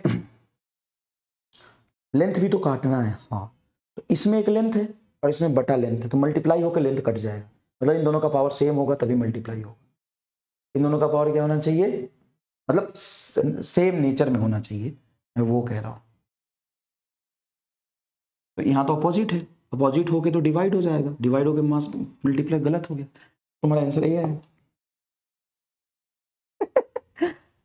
सर इतना हम कैसे सोचेंगे? अरे तू सोच लेगा भाई, ये दिख नहीं रहा, इसमें टाइम है नहीं, इसमें टाइम है नहीं, टाइम इसी में है, दिख नहीं रहा ये। अच्छा बता, इसमें मास है, इसमें मास है, इधर मास मुझे काटना है, तो इसका मास पावर 1, इसमें भी मास पावर 1, तो मल्टीप्लाई ही होगा, दोनों मल्टीप्लाई होगा तो पावर, सॉरी मल्टीप्लाई होकर मास ऐड हो जाएगा, मास काटना तो डिवाइड होगा, डिवाइड देखो इसमें हो रहा है, इसमें नहीं हो रहा डिवाइड। समझ में आया क्या? Momentum, area and time, then coefficient of viscosity. पहले कोएफिशिएंट ऑफ विस्कोसिटी का डायमेंशन निकाल ले। F बराबर था 6 पाई ईटा आर वीटी, तो ये तो डायमेंशन ले सकते, तो ईटा बराबर हो जाएगा F बाई आर वीटी। यहां से डायमेंशन निकाल लो तुम ईटा का, फिर तुम्हें समझ आ जाएगा। ये स्लाइड एक्चुअल में स्लाइड 59 तुम्हारा होमवर्क हो गया, तो मैंने करा दिया, इसको मिटा देता हूँ। 59 तुम्हारा होमवर्क हो गया बेटा। ये जेईई मेन 2019 क्या है? Surface tension. सरफेस टेंशन होता है बेटा mt-2, इनर्शिया होता है तेरा ml square, and Planck constant होता है बेटा, प्लैंक कांस्टेंट ml2t-1। इसको अरेंज करके dimension formula of linear momentum चाहिए। बहुत मुश्किल सवाल है, क्योंकि इन तीनों को अरेंज करके मुझे लीनियर मोमेंटम मतलब mlt-1 चाहिए। तीनों को अरेंज करके, तीनों को अरेंज करके मुझे ये चाहिए। तो इसको कैसे सॉल्व करोगे? सुनो, सबसे पहले देखो कि मास तीनों में अरेंज करना मुश्किल हो जाएगा, टाइम दो ही में है। किसमें है टाइम? s में है और h में है। हमें क्या चाहिए? t का पावर -1 चाहिए। तो टाइम के टर्म्स में चेक कर लो। जैसे देखो s का पावर 3/2, s में टाइम -2 है, 3/2 रखोगे, s में खुद है t-2 और पावर 3/2 रख रहे हो, 3/2 रख रहे हो, तो t का पावर -3 आ गया। i में है नहीं, i को चेक मत करो, h का पावर 0 है, तो h में टाइम तुमने लिया ही नहीं, तो टाइम t-3 है, t-3 तो आता नहीं है, t-1 आता है, तो गलत हो गया। ये s का पावर हाफ है, s में खुद होता है t-2, पावर हाफ करोगे तो 1/2 करोगे तो t का पावर -1 आएगा, और h लिया नहीं तो t का पावर -1 आना चाहिए, आ रहा है इसमें। इसमें s का पावर हाफ करोगे तो t का पावर -1 और h का पावर -1, टी में टी माइनस वन है, पावर माइनस वन करोगे तो टी आ जाएगा, तो टी कट रहा है, लेकिन हमें टी चाहिए, तो ये गलत हो गया। एस का पावर हाफ, एच का पावर माइनस वन नहीं आ रहा, ये आंसर आ गया। जे 2019 का सवाल है, आंसर आ गया, दूसरा है S half I one H का पावर 0। मैं क्या कह रहा हूं, तुम नहीं समझ पा रहे हो। मैं कह रहा हूं कि ऐसा कर, तो ऐसा सोच, ये एस है, ये आई है, ये एच है, तो समझ गया। अगर मैं इन तीनों को अरेंज करके ये निकालूं तो मुझे एक मास चाहिए, तो इन तीनों में ये एक मास है ना, अरेंज करना मुश्किल होगा। तो बात तो सही कह रहा हूं। अच्छा, लेंथ इस दो में है, लेंथ इस दो में है, तो इस दो को मिला के लेंथ तुम निकाल सकते थे। जैसे आई में एक लेंथ है, लेंथ का स्क्वायर है, और एच में लेंथ का स्क्वायर है, इसमें लेंथ है नहीं, तो इन दोनों को मिला के तुम्हें एक लेंथ चाहिए। ऐसे कर ले सॉल्व, इन दोनों को मिला के तुम्हें एक लेंथ चाहिए। हाँ सर, एक ही लेंथ चाहिए दोनों को मिला के। चलो करते हैं, एक लेंथ चाहिए। तो अगर तुम यहां पे जाते हो, आई और एच देखना है, तो आई का पावर हाफ एच 0, एक लेंथ इसमें आ रहा, आई का पावर हाफ एच 0, एक लेंथ इसमें भी आ रहा, आई का power half H minus one, इसमें एक लेंथ नहीं आएगा। क्यों? क्योंकि आई का पावर हाफ रखोगे तो एक लेंथ, और माइनस वन रखोगे तो बटा 2 लेंथ नीचे आ जाएगा, तो ये नहीं मैच कर, ये भी नहीं मैच कर रहा। तो लेंथ के हिसाब से 2 मैच किया, और टाइम के हिसाब से देखोगे तो सिर्फ एक ही मैच कर रहा है। क्लियर है क्या? सिर्फ उसमें टाइम या मास निकालो। जैसे speed of the produced HO2 slide V is equal to this where lambda 0 are the wavelength of the oscillation due to gravity and density। ये तुम्हारा स्लाइड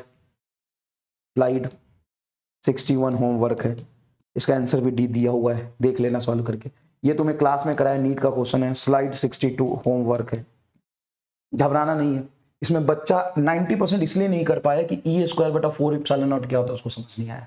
अरे बराबर F बराबर होता है चार्ज का square 4 pi epsilon not r square होता है। हाँ, तो E बटा 4 पाई एप्सिलॉन नॉट ये बचा, तो FR स्क्वायर हो जाएगा।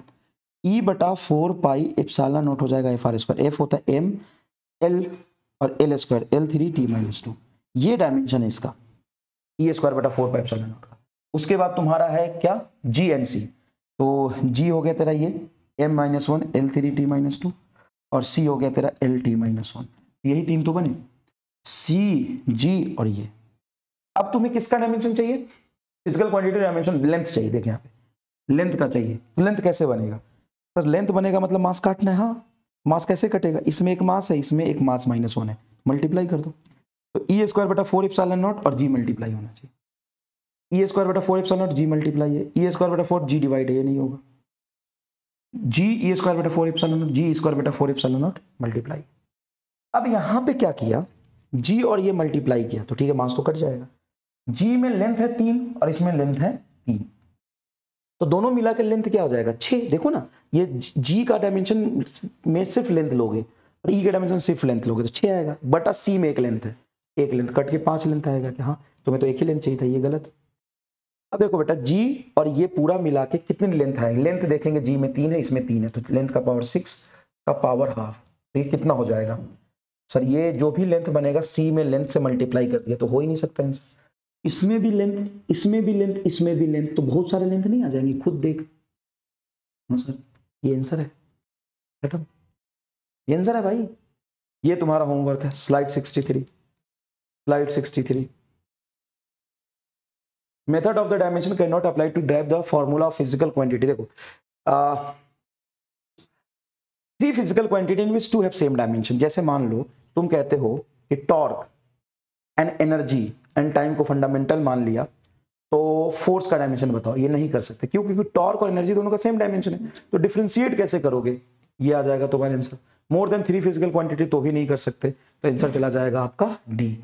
ये जो डायमेंशन एनालिसिस आप अप्लाई नहीं कर सकते इस सिचुएशन में। अब ये जेईई एडवांस 2023 का सवाल है, ध्यान सुनिएगा, बहुत रिस्क ले रहे हो। जेईई एडवांस 2023 का सवाल है, तब छोड़ देते ना, ये तो नहीं आएगा एग्जाम, यहां नहीं आएगा, एकदम नहीं आएगा। लेकिन चलो ये स्किप कर देना पार्ट बेटा, है ना। Young modulus of elasticity gamma, Young modulus मतलब एनर्जी डेंसिटी होता है ml-1 t-1 t-2, ये डायमेंशन है। Express in terms of 3 quantity namely the gravitational constant g, Planck constant and speed of light c। ये है, which of the following is the correct option.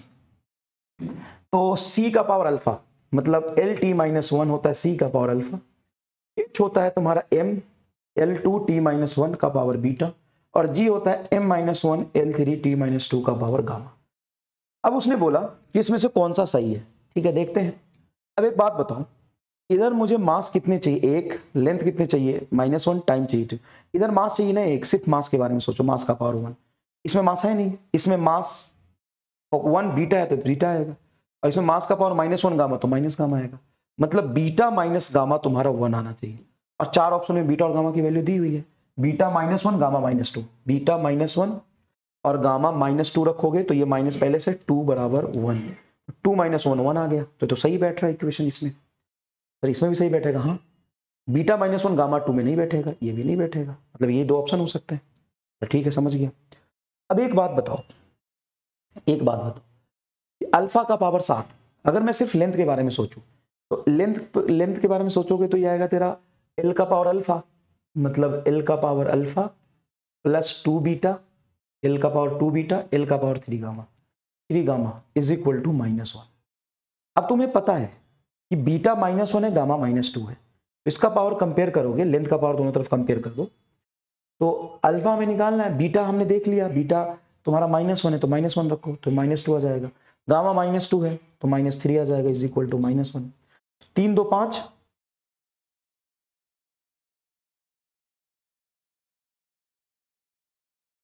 एक minute, -2 रखोगे ना तो 3 दूना 6 है ना, 6 बराबर -1, तो -6 -2 -8 को उधर ले जाओ, तो अल्फा बराबर -8 -1, ये -8 उधर +8 -1, 7 आएगा, अल्फा 7 आना चाहिए, और अल्फा इसमें -7 है तो ये आंसर होगा नहीं, ये आंसर होगा। जे एडवांस का सवाल है। और यहाँ पे जो किया है ना वही मैं ओरली तुम्हें समझा रहा था, बाकी क्वेश्चंस में यहाँ पे जो किया है उसी को तो ओरली समझा रहा था। जैसे इधर कभी तुम्हें लेंथ चाहिए होता है इनके टर्म्स में, तो मास नहीं चाहिए तो मास को काटना है, मास को कैसे काटोगे, जब इसका और इसका पावर एग्जैक्टली सेम हो तो मास कट जाएगा। इसको 1 और 1 रख दो तो m का पावर 1, m का पावर -1 कट गया। जैसे इसको 2 2 रखोगे तो m का पावर 2 मतलब m², m का पावर -2 तो m² m -2 कट जाएगा। समझ रहे हो क्या कह रहा हूं? अब ये कह रहा है कि हमें ये चाहिए इसके टर्म्स में। सिर्फ मास हमने क्यों देखा, क्योंकि मास देखूंगा तो 2 ही देखना पड़ेगा, लेंथ देखूंगा तो तीनों में लेंथ है, टाइम तीनों में मास है। क्या जेई कॉमेडी हो गया कि नहीं बताओ, जेई एडवांस। अच्छा, कुछ ऐसे सवाल आते हैं जैसे maximum acceleration of oscillating particle alpha and maximum velocity is beta, then find time period. अब ये है एसएचएम का सवाल, लेकिन बड़े आराम से हम सोचे कि मुझे टाइम चाहिए, तो टाइम तो होता है वेलोसिटी बटा एक्सीलरेशन, बिल्कुल a बराबर v/t, तो वेलोसिटी बाई एक्सीलरेशन। तो ऑसिलेटिंग पार्टिकल मैक्सिमम एक्सीलरेशन तुम्हारा क्या है, अल्फा, तो अल्फा नीचे और मैक्सिमम वेलोसिटी बीटा ऊपर, तो बीटा बाई अल्फा ही तुम्हारा टाइम आएगा। अब बीटा बाई अल्फा एक ही ऑप्शन में बन रहा है, अल्फा स्क्वायर बीटा स्क्वायर नहीं होगा, बीटा अल्फा इंटू बीटा नहीं होगा, अल्फा बाई बीटा नहीं होगा, टाइम तो यही बनेगा बीटा बाई अल्फा। देखो थर्ड आंसर। एक सवाल नीट 2015 में पूछा था, क्या पूछा था सर, कि car is moving on a rough incline plane of inclination theta and coefficient of friction is mu, then find maximum safe velocity. तो मैक्सिमम सेव वेलोसिटी होता है root under rg into 1 mu plus tan theta divided by 1 minus mu tan theta. अब उसने ये expression एनएलए में आपको पढ़ना है। अब उसने 4 ऑप्शन बनाए, एक तो ये बना लिया, तो म्यू और tan थीटा तो डायमेंशनलेस है। दूसरा ऑप्शन क्या बनाया, v बराबर रूट r बाई जी इंटू ये एक्सप्रेशन, तो डायमेंशनली गलत होता है ना। तो डायमेंशनली गलत क्यों, क्योंकि r रूट r बाई जी कभी वेलोसिटी बन ही नहीं सकती। तीसरा ऑप्शन बताया उसने क्या बनाया, root under g by r, अरे g बाई r वेलोसिटी नहीं बनेगा, ये तो डायमेंशनलेस है। तो डायमेंशन लेस को तो छोड़ो, इसका डायमेंशन बराबर होना चाहिए, v is equal to root g by r आएगा क्या, करके देखो। g होता है एक्सीलरेशन lt-2 और r होता है l से l कटेगा, रूट अंडर t-2 बराबर t-1 आया, तो कहां डायमेंशनली मैच किया, कहां डायमेंशनली मैच किया। चलिए नेक्स्ट देखिए, the dimension formula for the product of resistance and conductance is same of the dielectric constant. Dimension formula of the product of resistance and conductance, तो resistance and conductance का dimension निकाल के इसको check करो। Both have the dimension of time, both have dimension of time, ये तो गलत है, दोनों का डायमेंशन ऑफ टाइम के बराबर नहीं होता। The dimension of product of resistance and conductance same as the dielectric constant, both have dimension of time, नहीं ये तो गलत है, दोनों का इंडिविजुअल डायमेंशन टाइम के बराबर नहीं होता, ये गलत है, ठीक है ना। Both assertion reason is false, नहीं assertion is true but reason is false, मेरे हिसाब से ये आएगा third. Dimension of product of resistance and conductance same as the dielectric constant, ये एक बार करो, तो ये करो, होमवर्क है तुम्हारा, ये होमवर्क देता हूं, स्लाइड 68 होमवर्क है, निकालो, ये थोड़ा काम करना पड़ेगा। x and y are the distance along x and y axis respectively, then the dimension of the x and y distance। बेटा डिफरेंशिएशन में याद रखना कि d का कोई डायमेंशन नहीं होता, तो ये होगा y बाई एक्स क्यूब, तो ये लेंथ और ये लेंथ का क्यूब, तो लेंथ का पावर -2 सही है ये। डायमेंशन ऑफ दिस, देखो इसमें इंटीग्रल साइन का कोई डायमेंशन नहीं होता, y एक लेंथ है और x एक लेंथ है, तो l स्क्वायर आएगा, इसमें l स्क्वायर आएगा, दोनों सही है, लेकिन एक दूसरे का एक्सप्लेनेशन नहीं है। इसका दूसरा आंसर चला जाएगा तुम्हारा। The unit vector I, J and K cap have unit of distance and dimension इतना। देखो I, J, K cap ये डायरेक्शन को साइन है, इसका डिस्टेंस के बराबर यूनिट नहीं होता, गलत है। Product of scalar and vector is a new scalar, product of scalar and vector is a new scalar, दोनों गलत है, both essential reason are false. Next देखिए सिग्निफिकेंट डिजिट, बहुत इंपॉर्टेंट। सिग्निफिकेंट डिजिट आपने केमिस्ट्री में पढ़ा होगा, फिजिक्स में भी पढ़ा होगा, इसमें जितने नॉन जीरो नंबर होते हैं सारे सिग्निफिकेंट होते हैं। जैसे 42.3 तो इसमें 3 सिग्निफिकेंट है, 243.4 इसमें 4 सिग्निफिकेंट है, 2 नॉन जीरो के बीच में जीरो आता है वो भी सिग्निफिकेंट होता है, वो भी सिग्निफिकेंट होता है। लीडिंग जीरो और zeros place to left, left मतलब इधर, नेवर अ सिग्निफिकेंट। ये देखो जैसे ये 0.0 है या 006 है या 004 है, इसमें एक सिग्निफिकेंट डिजिट है। ये वाले जीरो विदाउट नॉन जीरो, इधर अगर नॉन जीरो नहीं होता है तो ये सिग्निफिकेंट काउंट नहीं होते। जैसे ये सिग्निफिकेंट नहीं होगा, ये नहीं होगा, तो 3 1 आएंगे इसमें। क्लियर है क्या? यहां देखो इसमें तुम्हारे 4 है, क्योंकि पॉइंट के बाद अगर कोई जीरो आता है तो सिग्निफिकेंट में काउंट होता है, लेकिन पॉइंट से पहले बिना नॉन जीरो के इनसिग्निफिकेंट होता है। जैसे इसमें 4 हो गया, इसमें 6 हो गया। पावर में हम कितना भी लिखते हैं उसको सिग्निफिकेंट नहीं गिनते, डिजिट ही सिग्निफिकेंट होता है। एक बढ़िया मैंने मैट्रिक्स मैच का सवाल बना दिया, बढ़िया मैट्रिक्स मैच का सवाल बना दिया। स्क्रीन पॉज करके इसको खुद करिए, फिर आंसर मिलाइए। ये आपका होमवर्क नहीं है क्योंकि आंसर नीचे दिया हुआ है। क्या है इसमें, कितने सिग्निफिकेंट है? 4 होंगे। ये वाला सिग्निफिकेंट काउंट नहीं होगा तुम्हारा, इसमें 3 होंगे।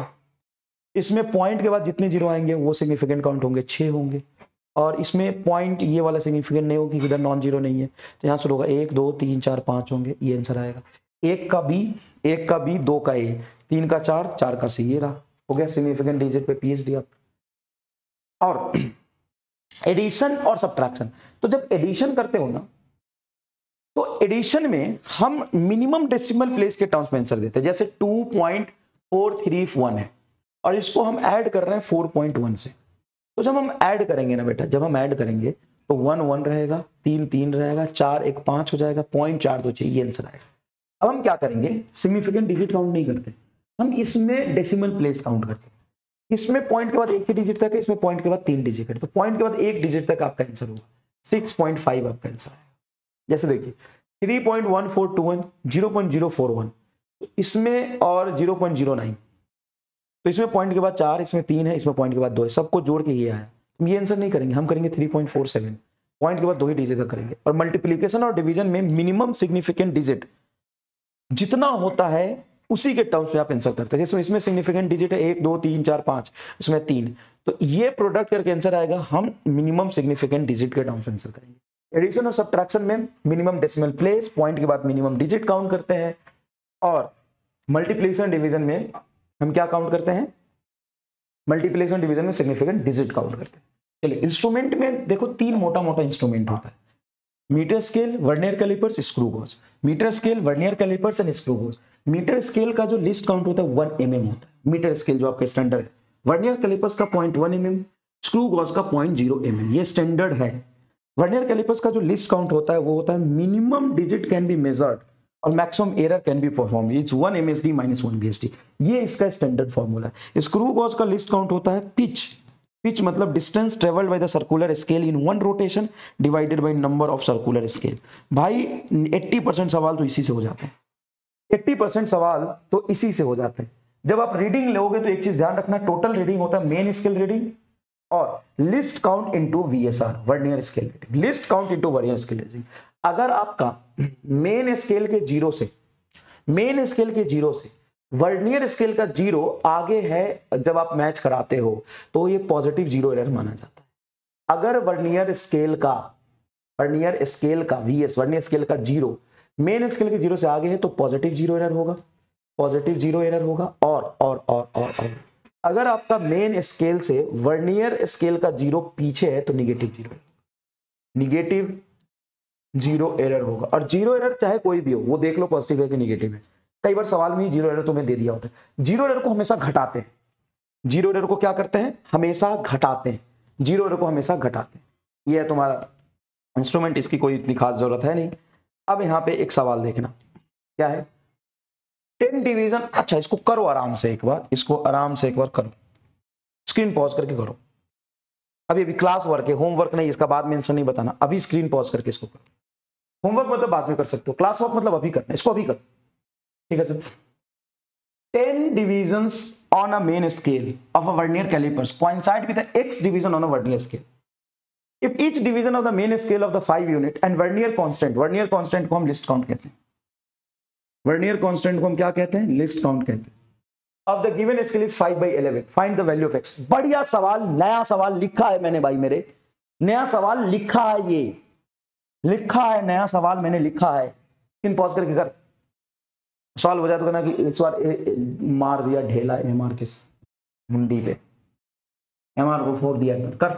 तब देखो 10 division MSD vernier 10 division of the main scale of vernier callipers coincide, of vernier callipers मतलब वर्नियर कैलिपर्स का main scale x division of the vernier scale x VSD के साथ कोइंसाइड कर। Each division of the main scale is 5 unit and the vernier constant list count is 5/11। तो list count तुम्हारा 5/11 है, जो कि लिस्ट काउंट होता है MSD minus VSD, MSD minus VSD।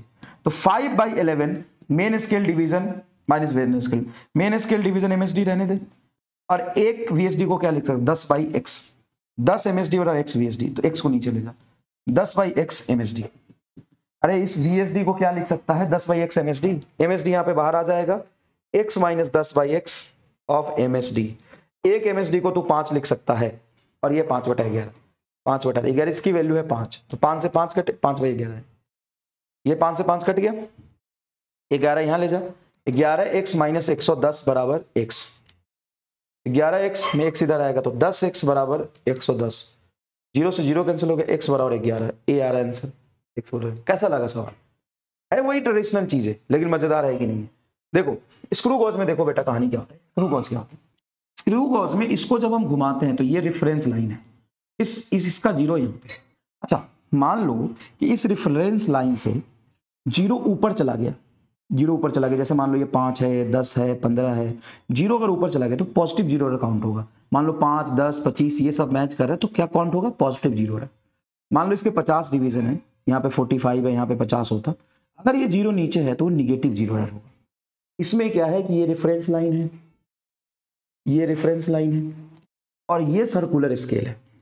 अगर मान ले कि रेफरेंस लाइन से सर्कुलर स्केल का 0 है नीचे, ये मान ले 45, ये 40, ये 35, ये 5, ये 10, क्योंकि ऐसे घूमता है ना एंटी क्लॉकवाइज, ऐसे घूमता है, तो ये निगेटिव 0 एरर हो गया, निगेटिव 0 एरर हो गया। अगर 0 ऊपर है तो पॉजिटिव 0 एरर होगा। इसका लिस्ट काउंट होता है pitch divided by number of circular division, और रीडिंग होता है 1 main scale reading plus list count into vernier scale reading, और 0 एरर जो भी होगा उसको क्या कर देंगे, घटा देंगे। कितना आसान है सोच, पिच देखिए, पिच रहे टोटल रीडिंग है, कितना आसान है। अब ये सवाल देख, JEE Main 2020 using screw gauge, pitch इतना है, पिच मतलब ये length, and 50 division in the circular scale, the thickness of the object is measured, it should be correctly be recorded as. कोई भी हम रीडिंग लिखते हैं ना तो डेसिमल पॉइंट के बाद जिस डिजिट तक हम मेजर करते हैं वो उसका लिस्ट काउंट बताता है। जैसे इसका लिस्ट काउंट जो होगा ना बेटा, वो होगा 0.001 सेंटीमीटर, तभी तक पॉइंट के बाद तीसरे डिजिट तक जाके मेजर किया। इसका भी 3 होगा, इसका भी 3 होगा, इसका भी 3 होगा। फिर सवाल क्या है, using screw gauge of pitch इतना and 50 division on the circular scale, screw gauge pitch इतना, the thickness of the object is measured, it should be correctly recorded as. नहीं, कुछ गलत कर दिया यहाँ पे। लिस्ट काउंट जो होगा वो होगा पिच, तो पिच है 0.1 डिवाइडेड बाय 50 डिवीजन। इसको तुम लिख सकते हो 1। अच्छा ओ भाई साहब, इस बार जेईई ने रगड़ दिया, करो तो जरा, और जाने जाना करके दिखाओ तो जरा, ओ जाने जाना करके दिखाओ तो जरा।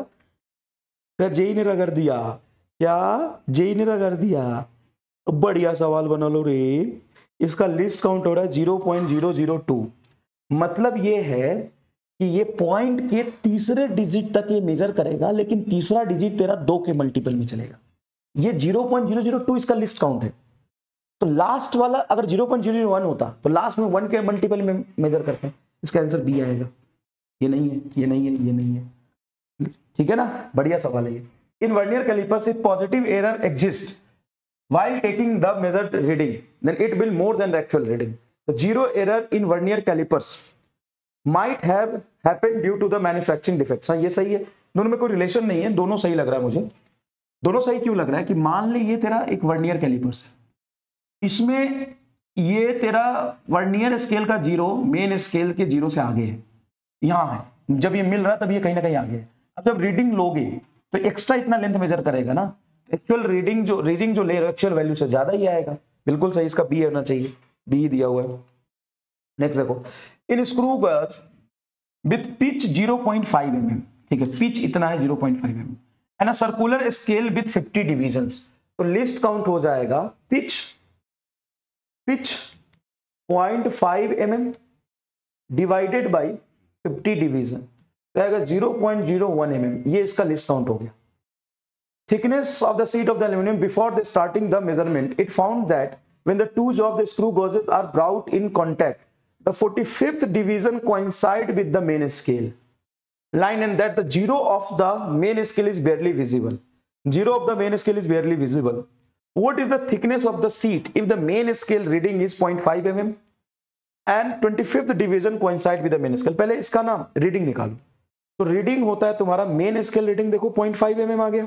ये तो बोल रहा है the main scale reading is 0.5 mm, main scale reading 0.5 mm plus 25th division, मतलब 25th इंटू लिस्ट काउंट 0.01, तो ये हो जाएगा 0.01 mm, तो ये हो जाएगा 0.25, तो 0.25 और 0.5 तो 75 mm।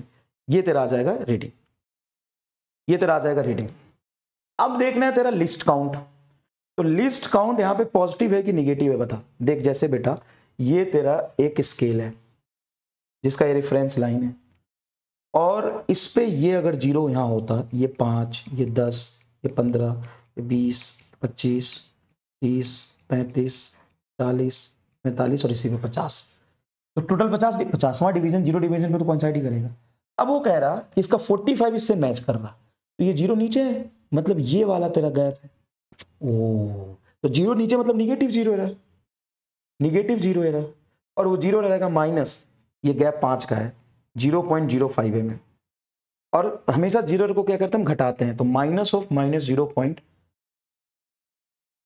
Minute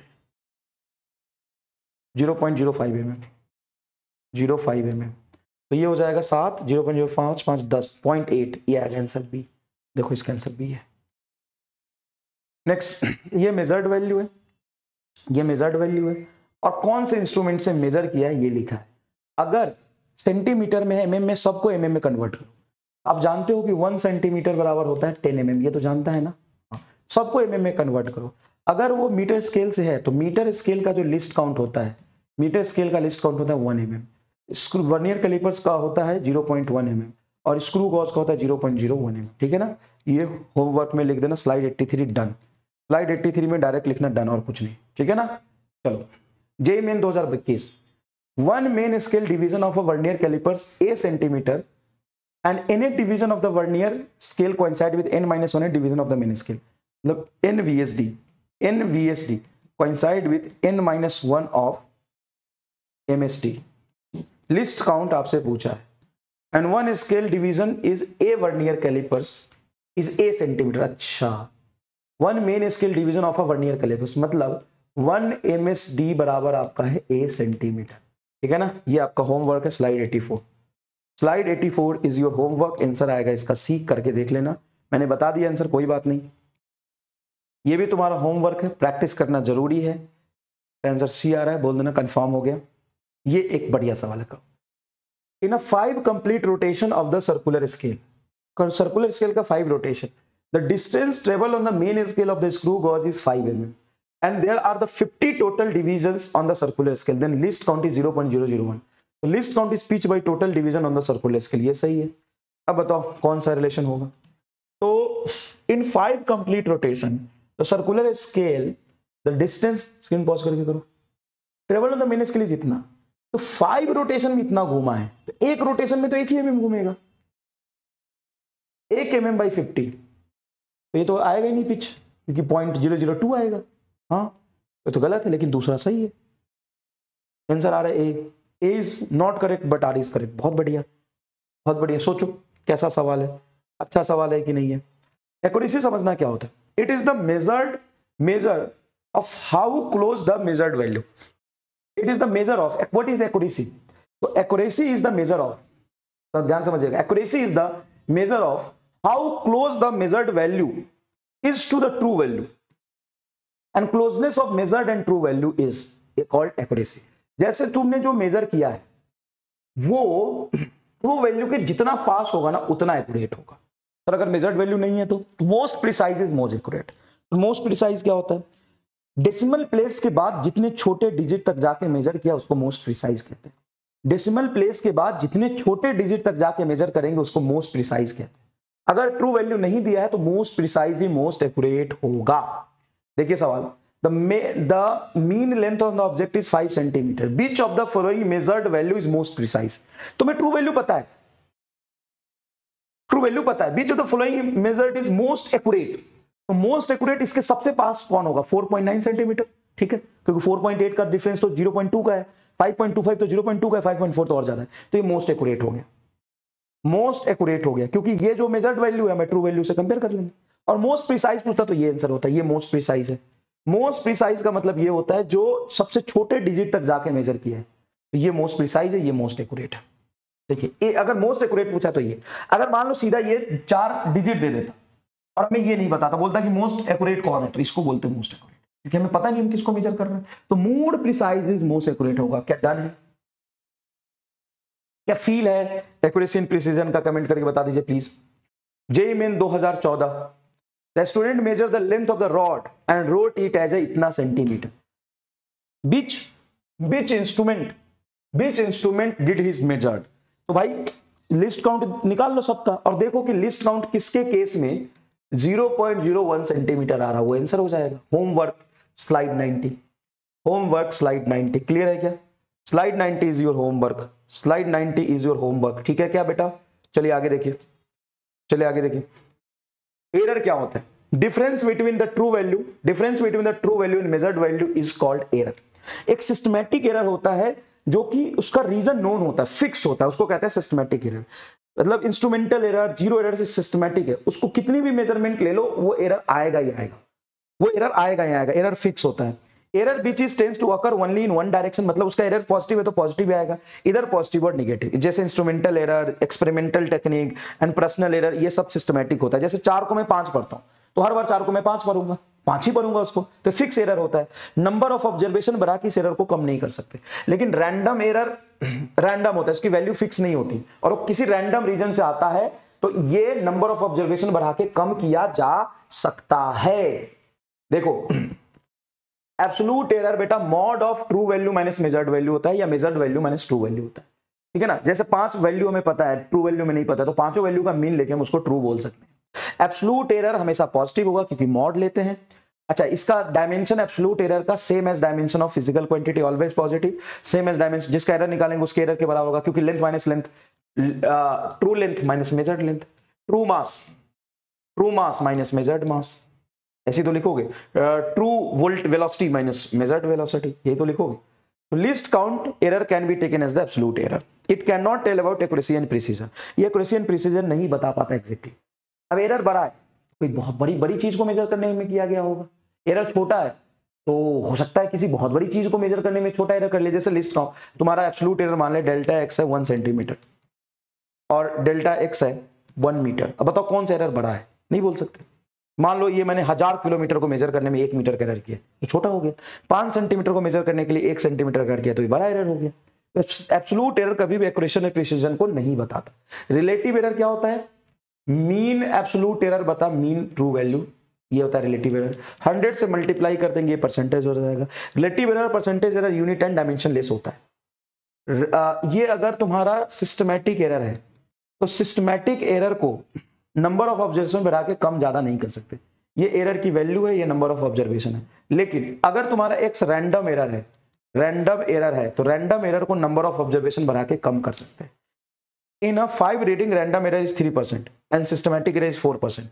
If we increase number of observation to 30, then random error is decreases. जैसे 5 रीडिंग है तो 6 गुना रीडिंग बढ़ा तो 6 गुना ये एरर कम हो जाएगा। लेकिन सिस्टमैटिक एरर तुम्हारा क्या रहेगा, फिक्स रहेगा। बेटा समझ में आया? वो systematic error number of observation के साथ नहीं घटता बढ़ता है, रैंडम एरर घटता बढ़ता है। Error analysis in a mathematical terms, जैसे मान लो कि कोई फिजिकल क्वांटिटी ए का पावर पी, बी का पावर क्यू और सी का पावर एट जेड है, तो इसका जब तुम एरर निकालोगे तो रिलेटिव एरर इन जेड बराबर पावर बाहर आ जाता है, relative error in A, power बाहर आ जाएगा Q into relative error in B, power बाहर आ जाएगा रिलेटिव एरर इन सी। ये तुम्हारा मैथमेटिकल एक्सप्रेशन बनेगा। एडिशन में, जैसे मैं यहां पे चलता हूं एडिशन में, ये बहुत इंपॉर्टेंट है, ये टेबल बहुत इंपॉर्टेंट है। जैसे एडिशन में आप रिलेटिव एरर डायरेक्ट नहीं लिख सकते। जैसे कोई फॉर्मूला है जेड बराबर ए प्लस बी, अगर कोई फॉर्मूला है बेटा जेड बराबर ए प्लस बी, तो आप लिखेंगे जेड का एब्सोल्यूट एरर बराबर ए का एब्सोल्यूट एरर प्लस बी का एब्सोल्यूट एरर। ये रहा, समझ गया सर? तो सर रिलेटिव निकालना हो तो जेड बटा जेड कर दो, जेड की वैल्यू ए प्लस बी, ये आ जाएगा। अगर मान लो जेड बराबर ए माइनस बी है तो डेल्टा जेड बराबर हो जाएगा delta A plus delta B. Relative को हमेशा, एरर को हमेशा ऐड करते हैं। लेकिन कई प्रोडक्ट है जेड बराबर ए इंटू बी है, तो आप यहां पे लिख सकते हो डेल्टा जेड बाई जेड बराबर delta A by A plus delta B by B. ये रिलेशन आएगा तेरा, डेल्टा जेड बाई जेड बराबर delta A by A plus delta B by B. Addition और सब्ट्रैक्शन में एब्सोल्यूट एरर डायरेक्ट लिखेंगे, multiplication, division, power और constant में relative error direct लिखेंगे। जो कांस्टेंट मल्टीप्लाई होता है उसको इग्नोर करते हैं, जो पावर होता है उसको हम बाहर निकाल लेते हैं। क्या यही बात है? जैसे मान लो कि ये एक्सप्रेशन है जेड बराबर ए स्क्वायर रूट बी बटा सी इंटू 4 तो बाहर मल्टीप्लाई में, तो रिलेटिव एरर लिखेंगे क्योंकि डायरेक्टली पावर और मल्टीप्लीकेशन है। रिलेटिव एरर इन जेड बराबर पावर बाहर आ जाएगा 2 times of relative error in A plus half of relative error in B plus 4 को इग्नोर करेंगे delta C by C. Clear है सर? माइनस क्यों नहीं किया? एरर सब्ट्रैक्ट नहीं होता है, हमेशा ऐड ही होता है। परसेंटेज एरर निकालने के लिए दोनों तरफ आप क्या करेंगे, 100 से मल्टीप्लाई करेंगे। परसेंटेज एरर निकालने के लिए दोनों तरफ 100 से मल्टीप्लाई करेंगे। The length of the cylinder is measured with a metre rod having least count 0.1 centimetre. ये लेंथ मेजर करने का लीस्ट काउंट दिया है। Diameter is measured with the vernier callipers of least count 0.01 centimetre. बहुत बढ़िया। Given that the length is 5 centimetre and radius is इतना, then percentage error in the calculated value of volume. तो cylinder का volume होता है पाई are square into L.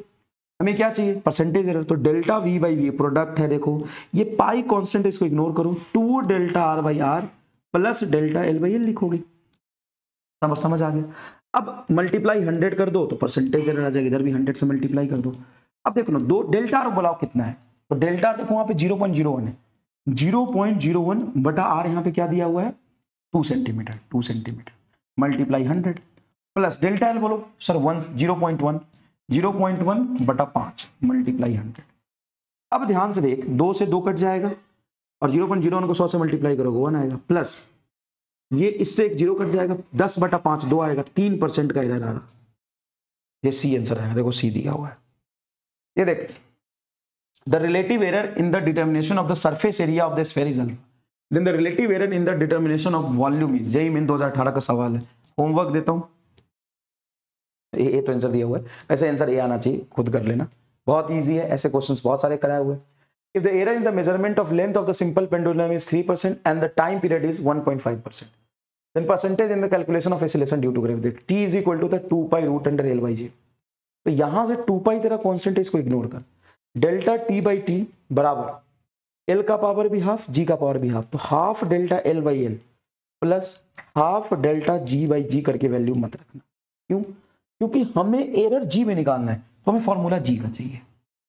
तो ये जो एक्सप्रेशन है इसको ध्यान से देख, 2 पाई को तो इग्नोर कर और ये रूट को इधर ले आ, तो टी स्क्वायर बराबर l बाई जी होगा, तो g बराबर हो जाएगा l बाई टी स्क्वायर। अब यहाँ पे एरर एनालिसिस लगा, delta g by G is equal to 2 delta l by L plus sorry simple delta l by L क्योंकि l का पावर नहीं है, plus 2 delta t by T. ये आएगा तेरा आंसर।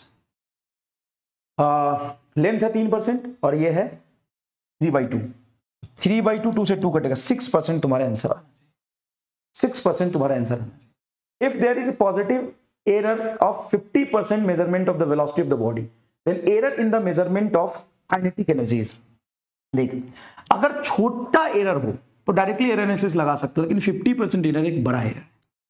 बात तो समझ में आ रहा है। तो देखो, काइनेटिक एनर्जी हाफ mv² में हाफ को तो इग्नोर करो। अब यहां अगर छोटा एरर होता तो डेल्टा के बटा के हम लिखते, डेल्टा m/m, प्रोडक्ट को हमेशा इग्नोर करते हैं, 2 डेल्टा v/v, ठीक है। लेकिन ये यहाँ पे नहीं लगेगा क्योंकि एरर बड़ा है, तो क्या लगेगा, जनरल परसेंटेज चेंज का फॉर्मूला लगाएंगे, आंसर डी आएगा। ये आपका होमवर्क है, इसको जस्टिफाई करिए। क्यों आएगा D? Absolute error of the measurement is defined as the magnitude of difference between individual and true value of the quantity, individual measured and true value of the quantity. Difference between individual and true value, the difference नहीं होता, magnitude of difference होता है absolute error. देखा आपने, किया था। Positive और negative नहीं, पॉजिटिव और निगेटिव नहीं होता है, यही होगा। एब्सोल्यूट एरर जो होता है ना, एब्सोल्यूट एरर जो होता है ना, true value and measured value का मैग्नीट्यूड लेते हैं। क्या लेते हैं? True value and measured value का मैग्नीट्यूड लेते हैं। Radius of the sphere of the body is this, then correct option are. Percentage error in the radius is, तो रेडियस दिया हुआ है, तो delta r/r multiply 100, delta r है तुम्हारा 0.5 और r है 10, मल्टीप्लाई 100 निकालो तो 0 से 0 कटेगा, 2% आ रहा है, 5% तो नहीं होगा।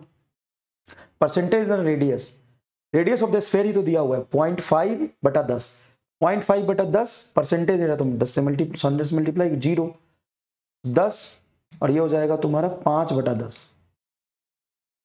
तो अरे यार सही तो है, 10 से 10 कटेगा 5 आएगा, 5% सही है। परसेंटेज इन वॉल्यूम, तो वॉल्यूम में ये नहीं आएगा, पर परसेंटेज इन वॉल्यूम ये सही है, क्योंकि डेल्टा v/v होता है 3 टाइम्स ऑफ डेल्टा r/e है, तो इसका डी चला जाएगा आंसर। क्लियर है क्या? y बराबर sine theta, if the percentage error in the measured angle at theta is equal to π/4 is 2%, then the percentage error in y। ये बढ़िया सवाल है, ये बढ़िया सवाल है। देखो, y बराबर तुमको लिखा हुआ है sine theta, if percentage error in the measuring of angle at theta बराबर 4 इज 2%, परसेंटेज एरर एंगल में क्या लिखोगे, delta theta by theta multiply 100, ये है तुम्हारा 2, हाँ, जब थीटा की वैल्यू π/4 थी। परसेंटेज एरर y में बताओ, y का परसेंटेज है मतलब dy/y निकालना है, इसका पार्शियल डिफरेंशिएशन कर दो। एक काम करो, dy/d थीटा करो, तो dy/d थीटा होगा तुम्हारा cos थीटा, हाँ कि ना? तो सही है, dy/d theta cos theta, d theta को इधर ले जाओ, तो dy बराबर cos theta into d theta, दोनों तरफ y से डिवाइड कर दो, तो dy/y परसेंटेज एरर आ गया। देखो ना, dy रिलेटिव एरर आ गया, 100 से मल्टीप्लाई कर दो, परसेंटेज हो जाएगा।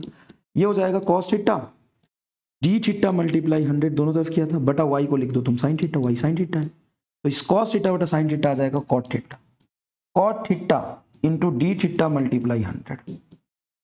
ओके सर, थीटा है तुम्हारा π/4, ओके। कैसे करोगे? d theta by theta multiply 100 2, एक काम करो, थीटा से डिवाइड कर दो, थीटा से मल्टीप्लाई कर दो।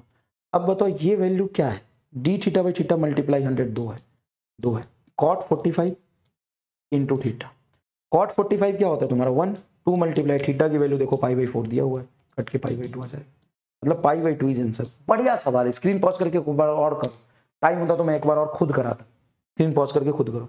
The magnitude of physical quantity and unit are directly proportional to each other, false है, तो बता दिया भाई मेरे। चल इधर देख, ratio of 2 similar physical quantity has unit, नहीं, नो, फॉल्स आएगा। What is the fractional error in G calculating इतना, ये होमवर्क है, अच्छे से करना। स्लाइड 107, इसका आंसर अपने हिसाब से बताना क्या आएगा, ठीक है। नेक्स्ट देखो, for greater accuracy quantity which higher power should have least error, बहुत बढ़िया, बहुत बढ़िया। इसका रीजन एक्सप्लेन करना है, रीजन एक्सप्लेन करो, ये ट्रू है, देखो आंसर ट्रू दिया हुआ, इसका रीजन एक्सप्लेन आपको खुद करना है। Absolute error is not a dimensionless quantity, ना ना ना ना, एब्सोल्यूट एरर इज नॉट, हाँ ट्रू है, डायमेंशनलेस थोड़ी ना होता है absolute error, relative error dimensionless होता है, बिल्कुल ट्रू है। Relative error is dimensionless quantity, हाँ ये भी ट्रू है, रिलेटिव एरर डायमेंशनलेस होता है, ये भी ट्रू है। Next, smaller the least count higher the accuracy of the measurement, yes true, जितना लिस्ट काउंट होगा एक्यूरेसी उतनी ज्यादा होगी। अगर ट्रू वैल्यू नहीं दिया हुआ तो सही तो है, T1 T2 इतना है और T1 - T2 इतना है, T1 + T2 इतना है। Mean absolute is added always but applicable for the absolute value, ये होमवर्क है। स्लाइड स्लाइड 112 ये आपका होमवर्क है, ठीक है। Thank you so much. सारे टॉपिक मैंने थ्योरी भी बताए, न्यूमेरिकल भी बताया। बेटा 40 मिनट अगर एक्स्ट्रा लगा है तो कुछ लेके ही जाओगे, है ना, ठीक है। चल, थैंक यू सो मच।